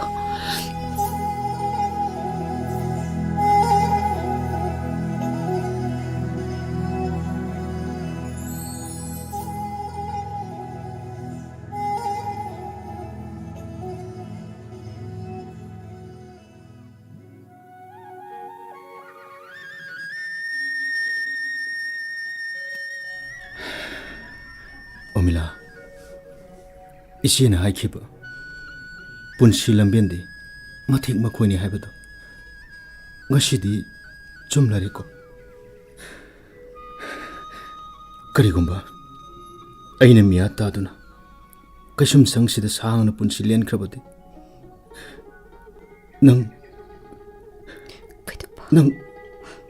ꯅꯪꯁꯨ ꯈꯣꯡꯐꯝ ꯑꯃꯗꯤ ꯌꯦꯡꯉꯅꯤ. ꯗꯥꯅꯥꯎ ꯀꯩꯅꯣ ꯅꯪꯅ ꯍꯥꯏꯔꯤꯗꯨꯕꯣ? ꯃꯇꯝ ꯈꯔꯗꯪ ꯀꯩꯁꯨꯝꯁꯪ ꯑꯁꯤꯗ ꯂꯩꯔꯛꯄꯁꯤꯗ ꯅꯪꯒꯤ ꯋꯥꯈꯜ ꯗꯨꯛ ꯌꯥꯝꯅ ꯄꯤꯛꯁꯤꯜꯂꯕ꯭ꯔꯥ ꯗꯥꯅꯥꯎ? ꯅꯨꯡꯁꯤꯕꯕꯨ ꯃꯐꯝ ꯃꯇꯝꯒꯤ ꯃꯑꯣꯡꯅ ꯍꯣꯡꯗꯣꯛ ꯍꯣꯡꯖꯤꯟ ꯇꯧꯅꯕ꯭ꯔꯅꯦ ꯗꯥꯅꯥꯎ? ꯅꯪ ꯑꯩ ꯑꯃꯗꯤ ꯁꯤ ꯑꯩꯈꯣꯏꯅ ꯁꯥꯒꯠꯆꯈꯤꯕ ꯃꯪꯂꯥꯟ ꯀꯌꯥꯗ ꯆꯅꯐꯝ ꯈꯪꯗꯅ ꯃꯥꯡꯈꯤꯕ ꯇꯥꯔꯃꯥꯜ. ngasi디 ꯑꯩ ꯃꯤꯍꯥꯠꯄ ꯍꯥꯏꯕꯗꯨ ꯑꯣꯏꯔꯦꯅꯦ ꯑꯣꯃꯤꯂꯥ. ꯗꯥꯅꯥꯎ ꯁꯩꯊꯦꯡ ꯈꯖꯤꯛꯇꯪ ꯐꯪꯕꯗ ꯊꯃꯣꯏ ꯄꯨꯛꯅꯤꯡ ꯑꯗꯨꯛ ꯌꯥꯝꯅ ꯁꯣꯟꯊꯍꯟꯒꯅꯨ. ꯈꯨꯗꯣꯡꯊꯤꯕ ꯑꯃꯨꯛꯇꯪ ꯊꯣꯛꯄꯗ ꯄꯟꯊꯨꯡꯗꯒꯤ ꯂꯩꯊꯣꯛꯇꯨꯅ ꯆꯦꯟꯒꯗ꯭ꯔꯅꯦ ꯗꯥꯅꯥꯎ? ꯅꯛꯁꯤꯟꯅꯕ ꯉꯝꯗ꯭ꯔꯕ ꯊꯃꯣꯏ ꯑꯅꯤꯒꯤ ꯈꯧꯔꯥꯡꯕꯅ ꯅꯨꯡꯁꯤꯕꯒꯤ ꯃꯃꯜꯁꯨ ꯋꯥꯡꯍꯜꯂꯤꯕꯅꯤ. ꯑꯣꯃꯤꯂꯥ, ꯅꯪꯅ ꯐꯪꯂꯤꯕ ꯆꯩꯅꯥꯗꯨꯅ ꯑꯩꯒꯤ ꯊꯧꯅꯥꯁꯨ ꯍꯥꯞꯂꯤꯕꯅꯤ ꯗꯥꯅꯥꯎ. ꯗꯥꯅꯥꯎ ꯊꯥꯕꯜ ꯐꯔꯕ ꯑꯍꯤꯡ ꯑꯃ ꯂꯩꯆꯤꯜ ꯊꯥꯡꯗꯕ ꯅꯨꯃꯤꯗꯥꯡꯋꯥꯏ ꯑꯃ ꯅꯪ ꯑꯩꯅ ꯂꯦꯟꯃꯤꯟꯅꯈꯤꯕ ꯃꯇꯝꯗꯨꯒꯤ ꯊꯧꯗꯣꯛꯁꯤꯡꯅ ꯑꯩꯕꯨꯁꯨ ꯇꯠꯇꯅ ꯀꯞꯍꯜꯂꯤ. ꯑꯣꯃꯤꯂꯥ, ꯊꯦꯝꯖꯤꯟꯅꯕꯇ ꯍꯣꯠꯅꯔꯤꯕ ꯊꯦꯝꯖꯤꯟꯖꯅꯕꯇ ꯍꯣꯠꯅꯔꯤꯕ ꯊꯃꯣꯏꯁꯦ ꯃꯔꯣꯜ ꯊꯣꯛꯂꯛꯀꯅꯣ ꯍꯥꯏꯕꯗꯤ ꯌꯥꯗꯦ ꯉꯁꯤꯗꯤ ꯑꯩꯁꯦ ꯂꯨꯗ ꯆꯪꯕ ꯂꯤꯟꯒꯨꯝ ꯃꯥꯏꯀꯩ ꯈꯨꯗꯤꯡ ꯆꯃꯝꯅ ꯑꯊꯦꯡꯕ ꯑꯍꯤꯡ ꯑꯁꯤꯗ ꯈꯜꯂꯔꯣꯏ ꯅꯤꯡꯂꯨꯕ ꯀꯌꯥ ꯑꯃ ꯅꯤꯡꯁꯤꯡꯂꯛꯀꯅꯨ ꯌꯥꯗꯦ ꯆꯦꯛꯄꯜꯁꯤꯒꯤ ꯑꯀꯣꯏꯕꯗ ꯈꯣꯡꯂꯤꯕ ꯖꯤꯕꯁꯤꯡꯒꯤ ꯈꯣꯟꯖꯦꯜ ꯃꯍꯧꯁꯥ ꯅꯪꯅ ꯑꯣꯏꯅꯔꯛꯄꯒꯨꯝ ꯑꯩꯕꯨ ꯄꯣꯊꯥꯐꯝ ꯐꯪꯍꯟꯗ꯭ꯔꯦ ꯑꯣꯃꯤꯂꯥ ꯙꯅ ꯇꯣꯛꯂꯁꯤ ꯇꯣꯛꯑꯣ ꯊꯣꯏꯅ ꯑꯗꯨꯝ ꯅꯨꯡꯁꯤꯕꯒꯤ ꯃꯃꯜ ꯀꯥꯍꯜꯂꯤꯕꯅꯤ ꯅꯪꯅ ꯅꯠꯇꯕ ꯋꯥꯈꯜ ꯃꯌꯥꯝ ꯑꯃ ꯈꯜꯂꯨꯔꯅꯨ ꯑꯩꯁꯨ ꯇꯠꯇꯅ ꯂꯥꯛꯀꯅꯤ ꯑꯗꯣ ꯏꯆꯦꯒꯤ ꯚꯣꯠꯁꯨ ꯀꯨꯏꯁꯤꯜꯂꯛꯇ꯭ꯔꯦ ꯃꯃꯤ ꯑꯩꯒꯤ ꯏꯆꯦꯗꯣ ꯋꯥꯁꯗꯨꯅꯇ ꯂꯥꯛꯂꯕꯅꯤ ꯑꯩꯒꯤꯗꯃꯛ ꯅꯣꯡꯖꯨ ꯅꯨꯡꯁꯥ ꯈꯥꯡꯕꯗ ꯄꯤꯛꯅ ꯎꯂꯦꯟ ꯅꯪꯂꯛꯂꯕꯤ ꯎꯟꯈꯥꯛ ꯆꯥꯔꯕꯤ ꯃꯄꯣꯛꯅꯤ ꯂꯝꯖꯥ ꯑꯣꯏꯅ ꯍꯤꯡꯍꯟꯕꯤꯔꯝꯕꯅ ꯃꯥꯏꯀꯩ ꯈꯨꯗꯤꯡ ꯃꯅꯤꯡ ꯊꯨꯡꯖꯔꯛꯇꯕꯤ ꯅꯨꯡꯉꯥꯏꯕ ꯃꯁꯛ ꯈꯪꯖꯔꯛꯇꯕꯤ ꯏꯆꯦꯅꯤ ꯅꯪꯅ ꯏꯆꯦꯕꯨꯗꯤ ꯁꯦꯟꯅꯕꯤꯌꯨꯀꯣ ꯙꯅꯥꯎ ꯅꯪ ꯊꯃꯣꯏ ꯌꯥꯝꯅ ꯁꯣꯟꯊꯃꯜꯂꯤ ꯃꯊꯧꯅ ꯑꯠꯇꯅ ꯃꯔꯥꯏꯕꯛꯄꯨ ꯃꯥꯏꯊꯤꯕ ꯄꯤꯈꯤꯕ ꯒ꯭ꯔꯦꯠ ꯃꯦꯟꯁꯤꯡꯒꯤ ꯕꯥꯏꯑꯣꯒ꯭ꯔꯥꯐꯤꯁꯤꯡ ꯑꯩ ꯃꯊꯪ ꯂꯥꯛꯄꯗ ꯄꯨꯔꯛꯀꯦ ꯀꯔꯝꯅ ꯊꯃꯣꯏ ꯆꯥꯎꯊꯣꯛꯀꯗꯧꯔꯤꯕꯅꯣ ꯙꯅꯥꯎ ꯅꯪꯁꯨ ꯑꯃꯨꯛꯇ ꯍꯥꯏꯌꯨꯅꯦ ꯀꯔꯝꯅ ꯑꯩꯅ ꯊꯃꯣꯏ ꯆꯥꯎꯊꯣꯛꯀꯗꯧꯔꯤꯁꯤꯕꯣ ꯙꯅꯥꯎ ꯏꯆꯦꯒꯤ ꯂꯨꯔꯕ ꯇꯟꯖꯥꯁꯤꯗ ꯀꯩꯅꯣ ꯃꯥꯅ ꯇꯧꯔꯝꯒꯗꯕꯁꯤꯕꯣ ꯀꯅꯥꯕꯨ ꯌꯦꯡꯉꯒꯅꯣ ꯃꯥꯅ ꯆꯥꯎꯊꯣꯛꯆꯔꯝꯒꯗꯕꯁꯤꯕꯣ ꯙꯅꯥꯎ ꯃꯗꯨꯒꯤꯗꯃꯛꯇ ꯅꯪ ꯍꯦꯟꯅ ꯈꯟꯖꯤꯜꯂ ꯃꯥꯜꯂꯦ ꯈꯨꯟꯖꯥ ꯍꯨꯞꯅ ꯏꯆꯦꯒꯤꯗꯃꯛꯇꯗꯤ ꯍꯣꯠꯅꯔꯤ ꯅꯪꯅ ꯄꯦꯟꯖꯗꯕ ꯈꯛꯇꯅꯤ ꯏꯆꯦꯒꯤꯗꯃꯛꯇꯗꯤ ꯑꯋꯥꯠꯄ ꯑꯃꯠꯇ ꯂꯩꯇꯦ ꯑꯣꯃꯤ ꯙꯅꯥꯎ ꯅꯨꯃꯤꯠꯁꯨ ꯇꯥꯁꯤꯜꯂꯛꯂꯤ ꯑꯗꯨ ꯑꯩ ꯑꯃꯨꯛ ꯆꯠꯈ꯭ꯔꯒꯦꯀꯣ ꯍꯣꯏ ꯆꯠꯂꯣ ꯑꯩꯒꯤꯗꯤ ꯏꯆꯦꯅ ꯃꯥꯅꯤ ꯅꯠꯇꯅ ꯀꯅꯥꯁꯨ ꯂꯩꯇꯦ ꯙꯅꯥꯎ ꯇꯠꯇꯅ ꯄꯥꯎ ꯇꯝꯂꯨ ꯂꯥꯎꯀꯣ ꯍꯣꯏ ꯑꯩ ꯆꯠꯂꯨꯈꯤꯒꯦꯀꯣ ꯑꯣꯃꯤꯂꯥ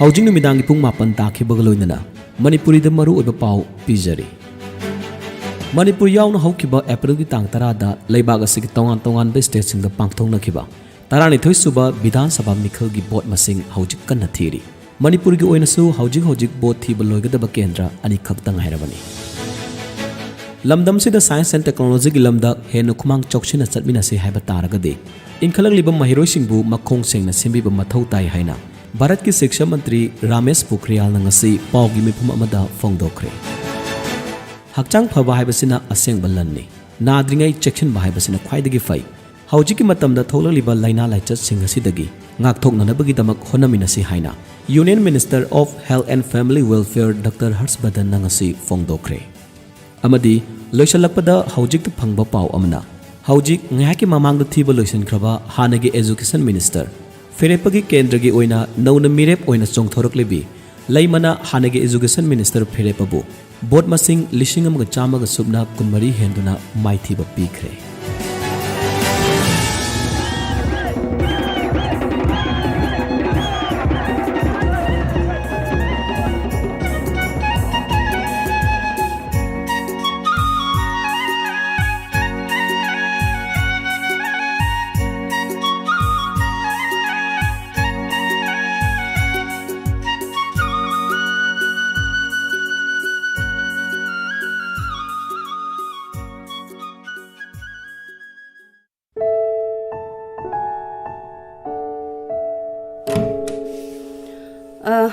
ꯗꯥꯏꯔꯦꯛꯇꯔ Madam. ꯐꯥꯏꯜ ꯄꯦꯟꯗꯤꯡ ꯇꯧꯒꯅꯨ ꯄ꯭ꯔꯣꯁꯦꯁ ꯌꯥꯝꯅ ꯊꯤꯟꯊꯒꯅꯨ Madam, ꯑꯩꯁꯨ ꯀꯟꯅꯗꯤ ꯍꯣꯠꯅꯖꯕꯅꯤ madam. ꯄꯤꯛꯈ꯭ꯔꯕ ꯂꯩꯕꯥꯛꯁꯤꯗ ꯏꯖꯨꯀꯦꯁꯟꯒꯤ ꯑꯦꯝꯄ꯭ꯂꯣꯌꯤ ꯂꯤꯁꯤꯡ ꯈꯔꯁꯤꯒꯤꯗꯃꯛ ꯄꯦꯟꯗꯤꯡ ꯂꯩꯔꯕꯗꯤ ꯑꯆꯧꯕ ꯁ꯭ꯇꯦꯠꯁꯤꯡꯗꯗꯤ ꯀꯔꯝꯅ ꯇꯧꯕ ꯇꯥꯒꯦ ꯍꯥꯟꯅꯒꯤ ꯍꯩꯅꯕꯤꯗꯣ ꯊꯥꯗꯣꯛꯄ ꯇꯝꯕꯤꯌꯨ Madam, Madamꯒ ꯈꯨꯠ ꯆꯥꯟꯅꯒꯗꯕ ꯗꯤꯔꯦꯛꯇꯔ ꯑꯃ ꯗꯤꯄꯥꯔꯠꯃꯦꯟꯠꯁꯤꯗ ꯊꯝꯕꯤꯔꯣ. ꯑꯩ ꯇ꯭ꯔꯥꯟꯁꯐꯔ ꯇꯧꯖꯈ꯭ꯔꯒꯦ madam.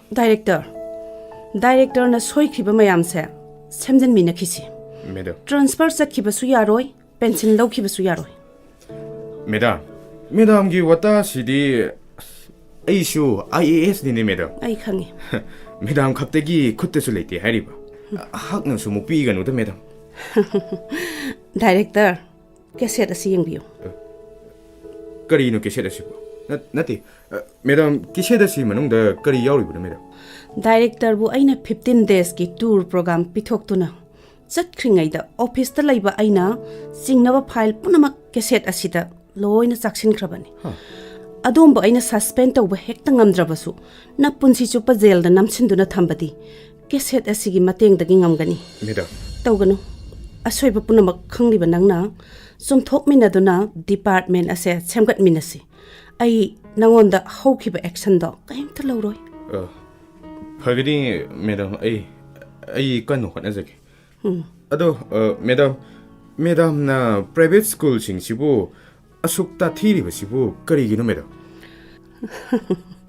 ꯗꯥꯏꯔꯦꯛꯇꯔ ꯃꯦꯗꯥꯝ ꯑꯥꯔꯊ ꯂꯥꯟꯅ ꯍꯟꯕꯒꯤ ꯋꯥꯅꯤ ꯑꯩꯅ ꯄ꯭ꯔꯥꯏꯚꯦꯠ ꯁ꯭ꯀꯨꯜꯕꯨ ꯇꯥꯊꯤꯕ ꯅꯠꯇꯦ ꯃꯈꯣꯏꯁꯨ ꯂꯩꯕꯥꯛ ꯁꯦꯝꯂꯤꯕꯅꯤ ꯃꯤꯌꯥꯝꯒꯤ ꯁꯦꯕꯥ ꯇꯧꯔꯤꯕꯅꯤ ꯑꯗꯨꯕꯨ ꯃꯈꯣꯏꯒ ꯅꯛꯅꯔꯨꯕ ꯂꯥꯏꯔꯕ ꯈꯨꯟꯅꯥꯏꯁꯤꯡꯗ ꯁꯣꯛꯄꯒꯤ ꯋꯥꯅꯤ ꯂꯥꯏꯔꯕꯁꯤꯡꯒꯤꯗꯃꯛ ꯁꯔꯀꯥꯔꯅ ꯊꯝꯕꯤꯔꯤꯕ ꯗꯤꯄꯥꯔꯠꯃꯦꯟ ꯑꯁꯤꯗꯒꯤ ꯀꯥꯟꯅꯕ ꯂꯧꯁꯤ ꯍꯥꯏꯖꯕꯅꯤ ꯐꯅꯤ ꯃꯦꯗꯥꯝ ꯑꯩ ꯃꯦꯗꯥꯝꯅ ꯇꯥꯛꯄꯤꯔꯤꯕ ꯈꯨꯗꯤꯡꯃꯛ ꯊꯋꯥꯏ ꯌꯥꯎꯅ ꯍꯣꯠꯅꯖꯒꯦ ꯃꯦꯗꯥꯝ ꯏꯟꯐ꯭ꯔꯥꯁ꯭ꯇ꯭ꯔꯛꯆꯔ ꯐꯠꯂꯝꯗꯕ ꯃꯇꯤꯛ ꯆꯥꯕ ꯑꯣꯖꯥꯁꯤꯡ ꯊꯝꯂꯝꯗꯕ ꯁꯝꯅ ꯁꯣꯔꯇꯦꯖ ꯂꯩꯔꯝꯕ ꯁ꯭ꯀꯨꯜ ꯄꯨꯝꯅꯃꯛ ꯔꯤꯀꯣꯛꯅꯥꯏꯖꯦꯁꯟ ꯀꯛꯀꯗꯕꯅꯤ ꯃꯔꯝꯗꯤ ꯃꯈꯣꯏꯅ ꯃꯇꯤꯛ ꯆꯥꯕ ꯁ꯭ꯀꯨꯜꯁꯤꯡꯒ ꯃꯥꯟꯅꯅ ꯒꯥꯔꯖꯤꯌꯟꯁꯤꯡꯗꯒꯤ ꯐꯤ ꯂꯧꯏ ꯐꯅꯤ ꯃꯦꯗꯥꯝ ꯑꯩ ꯏꯁꯥꯃꯛ ꯆꯠꯇꯨꯅ ꯌꯦꯡꯁꯤꯟꯖꯒꯦ ꯑꯗꯨꯒ ꯃꯦꯗꯥꯝ ꯃꯤꯌꯥꯝꯅ ꯒꯚꯔꯟꯃꯦꯟꯠ ꯁ꯭ꯀꯨꯜꯗ ꯃꯆꯥꯁꯤꯡ ꯊꯥꯔꯛꯑꯣ ꯍꯥꯏꯕꯁꯤꯕꯨ ꯌꯥꯅꯤꯡꯈꯤꯒꯗ꯭ꯔꯅꯦ ꯃꯦꯗꯥꯝ ꯒꯣꯔꯃꯦꯟꯠ ꯁ꯭ꯀꯨꯜꯁꯤꯡꯅ ꯃꯔꯝ ꯆꯥꯃꯟꯈꯤꯗꯕꯗꯒꯤ ꯇꯉꯥꯏ ꯐꯗꯅ ꯄ꯭ꯔꯥꯏꯚꯦꯠꯇ ꯃꯆꯥꯁꯤꯡꯕꯨ ꯊꯥꯕꯅ ꯆꯥꯗ 80% ꯑꯣꯏꯔꯤꯕꯅꯤ ꯃꯦꯗꯥꯝ ꯑꯉꯥꯡꯁꯤꯡꯕꯨ ꯐꯍꯟꯕ ꯉꯝꯂꯦ ꯍꯦꯛ ꯈꯪꯕꯗ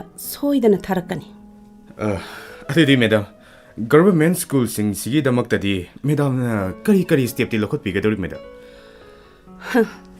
ꯁꯍꯔꯗ ꯊꯣꯝꯖꯤꯟꯗꯨꯅ ꯊꯝꯂꯤꯕ ꯑꯣꯖꯥꯁꯤꯡ ꯑꯁꯦ ꯃꯥꯏꯀꯩ ꯊꯨꯡꯅꯕ ꯆꯥꯏꯊꯣꯛꯀꯗꯕꯅꯤ ꯃꯦꯗꯥꯝ ꯏꯖꯨꯀꯦꯁꯟꯒꯤꯗꯃꯛꯇꯗꯤ ꯑꯇꯣꯞꯄ MLA ꯑꯃꯗꯤ ꯃꯟꯇ꯭ꯔꯤꯁꯤꯡꯅ ꯈꯨꯠ ꯊꯥꯕ ꯌꯥꯗꯕ ꯍꯥꯏꯅ ꯀꯦꯕꯤꯅꯦꯠꯇ ꯋꯥꯔꯦꯞ ꯂꯧꯒꯅꯤ ꯃꯦꯗꯥꯝ ꯒꯥꯔꯖꯤꯌꯟ ꯀꯃꯤꯇꯤꯁꯤꯡ ꯁꯦꯝꯍꯜꯂꯒ ꯁꯔꯀꯥꯔꯅ ꯑꯦꯄ꯭ꯔꯨꯞ ꯇꯧꯗꯨꯅ ꯁ꯭ꯀꯨꯜꯗꯨꯕꯨ ꯌꯦꯡꯁꯤꯟꯕ ꯌꯥꯍꯟꯕꯒꯤ ꯔꯥꯏꯠ ꯈꯔꯗꯤ ꯄꯤꯒꯅꯤ ꯃꯦꯗꯥꯝ ꯁ꯭ꯀꯨꯜ ꯃꯁꯦꯜ ꯆꯍꯤ ꯑꯃꯗ ꯑꯅꯤꯔꯛꯇꯤ ꯀꯝꯄꯤꯇꯤꯇꯤꯞ ꯑꯦꯛꯖꯥꯝꯁꯤꯡ ꯂꯧꯍꯟꯒꯅꯤ ꯃꯦꯗꯥꯝ ꯑꯗꯨꯒꯅꯦ ꯗꯥꯏꯔꯦꯛꯇꯔ ꯃꯦꯗꯥꯝ ꯍꯦꯗ ꯃꯥꯁꯇꯔꯗꯒꯤ ꯍꯧꯔꯒ ꯗꯥꯏꯔꯦꯛꯇꯔꯒꯤ ꯄꯣꯁ ꯐꯥꯎꯕꯗ ꯏꯟꯆꯥꯔꯖ ꯊꯝꯂꯤꯕꯁꯤꯡ ꯑꯁꯦ ꯔꯤꯒꯨꯂꯔ ꯂꯣꯏꯅ ꯄꯤꯊꯣꯛꯀꯅꯤ ꯃꯔꯝꯗꯤ ꯊꯕꯛ ꯇꯧꯍꯜꯂꯒ ꯄꯦ ꯑꯃꯗꯤ ꯁ꯭ꯇꯦꯇꯁ ꯐꯪꯍꯟꯗꯕꯅ ꯑꯣꯐꯤꯁꯔ ꯈꯨꯗꯤꯡꯃꯛꯀꯤ ꯀꯔꯞꯁꯟ ꯇꯧꯔꯛꯅꯕꯒꯤ ꯃꯔꯝ ꯑꯣꯏꯍꯜꯂꯤ ꯑꯣꯐꯤꯁꯔꯁꯤꯡꯅ ꯀꯔꯞꯁꯟ ꯇꯧꯕ ꯌꯥꯅꯅꯕꯒꯤꯗꯃꯛ ꯀꯔꯞꯁꯟ ꯄꯤꯔꯤꯕ ꯑꯦꯝꯄ꯭ꯂꯣꯌꯤꯁꯤꯡꯕꯨ ꯃꯅꯤꯡ ꯇꯧꯍꯜꯂꯤ ꯄꯤꯌꯣꯟꯗꯒꯤ ꯍꯧꯔꯒ ꯑꯣꯐꯤꯁꯤꯌꯦꯜ ꯈꯨꯗꯤꯡꯃꯛꯀꯤ ꯁꯦꯟꯗꯥꯟꯐꯝꯁꯦ ꯑꯣꯖꯥ ꯈꯛꯇꯗꯒꯤ ꯑꯣꯏꯕꯅ ꯑꯣꯖꯥꯁꯤꯡꯒꯤ ꯃꯣꯔꯦꯜ ꯃꯥꯡꯊꯔꯛꯄꯅꯤ ꯗ꯭ꯌꯨꯇꯤ ꯃꯁꯛ ꯈꯪꯂꯛꯇꯕꯗꯒꯤ ꯒꯚꯔꯟꯃꯦꯟꯠ ꯁ꯭ꯀꯨꯜꯁꯤꯡꯅ ꯃꯥꯡꯊꯔꯛꯄꯒꯤ ꯑꯆꯧꯕ ꯃꯔꯝ ꯑꯃꯁꯨ ꯑꯣꯏꯔꯛꯂꯤꯕꯅꯤ ꯗꯥꯏꯔꯦꯛꯇꯔ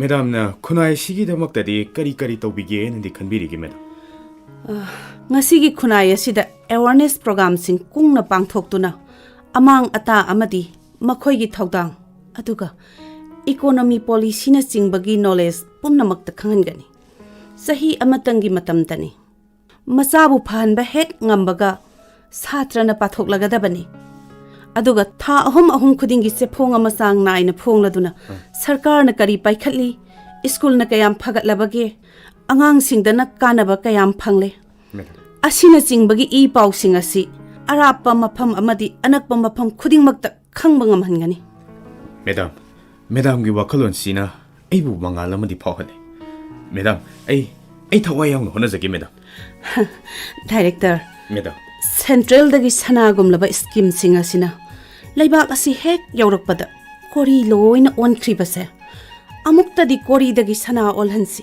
ꯃꯦꯗꯥꯝ ꯗꯤꯄꯥꯔꯠꯃꯦꯟ ꯑꯁꯤꯒꯤ ꯄꯥꯟꯗꯝꯗꯣ ꯌꯧꯅ ꯀꯥꯟꯅꯕ ꯐꯪꯍꯜꯂꯁꯤ ꯃꯝꯂꯨꯔꯕ ꯗꯤꯄꯥꯔꯠꯃꯦꯟ ꯑꯁꯦ ꯑꯃꯨꯛꯇꯗꯤ ꯅꯣꯡꯉꯥꯜꯂꯛꯂꯦ ꯈꯪꯍꯜꯂꯁꯤꯅꯦ ꯗꯥꯏꯔꯦꯛꯇꯔ ꯃꯦꯗꯥꯝ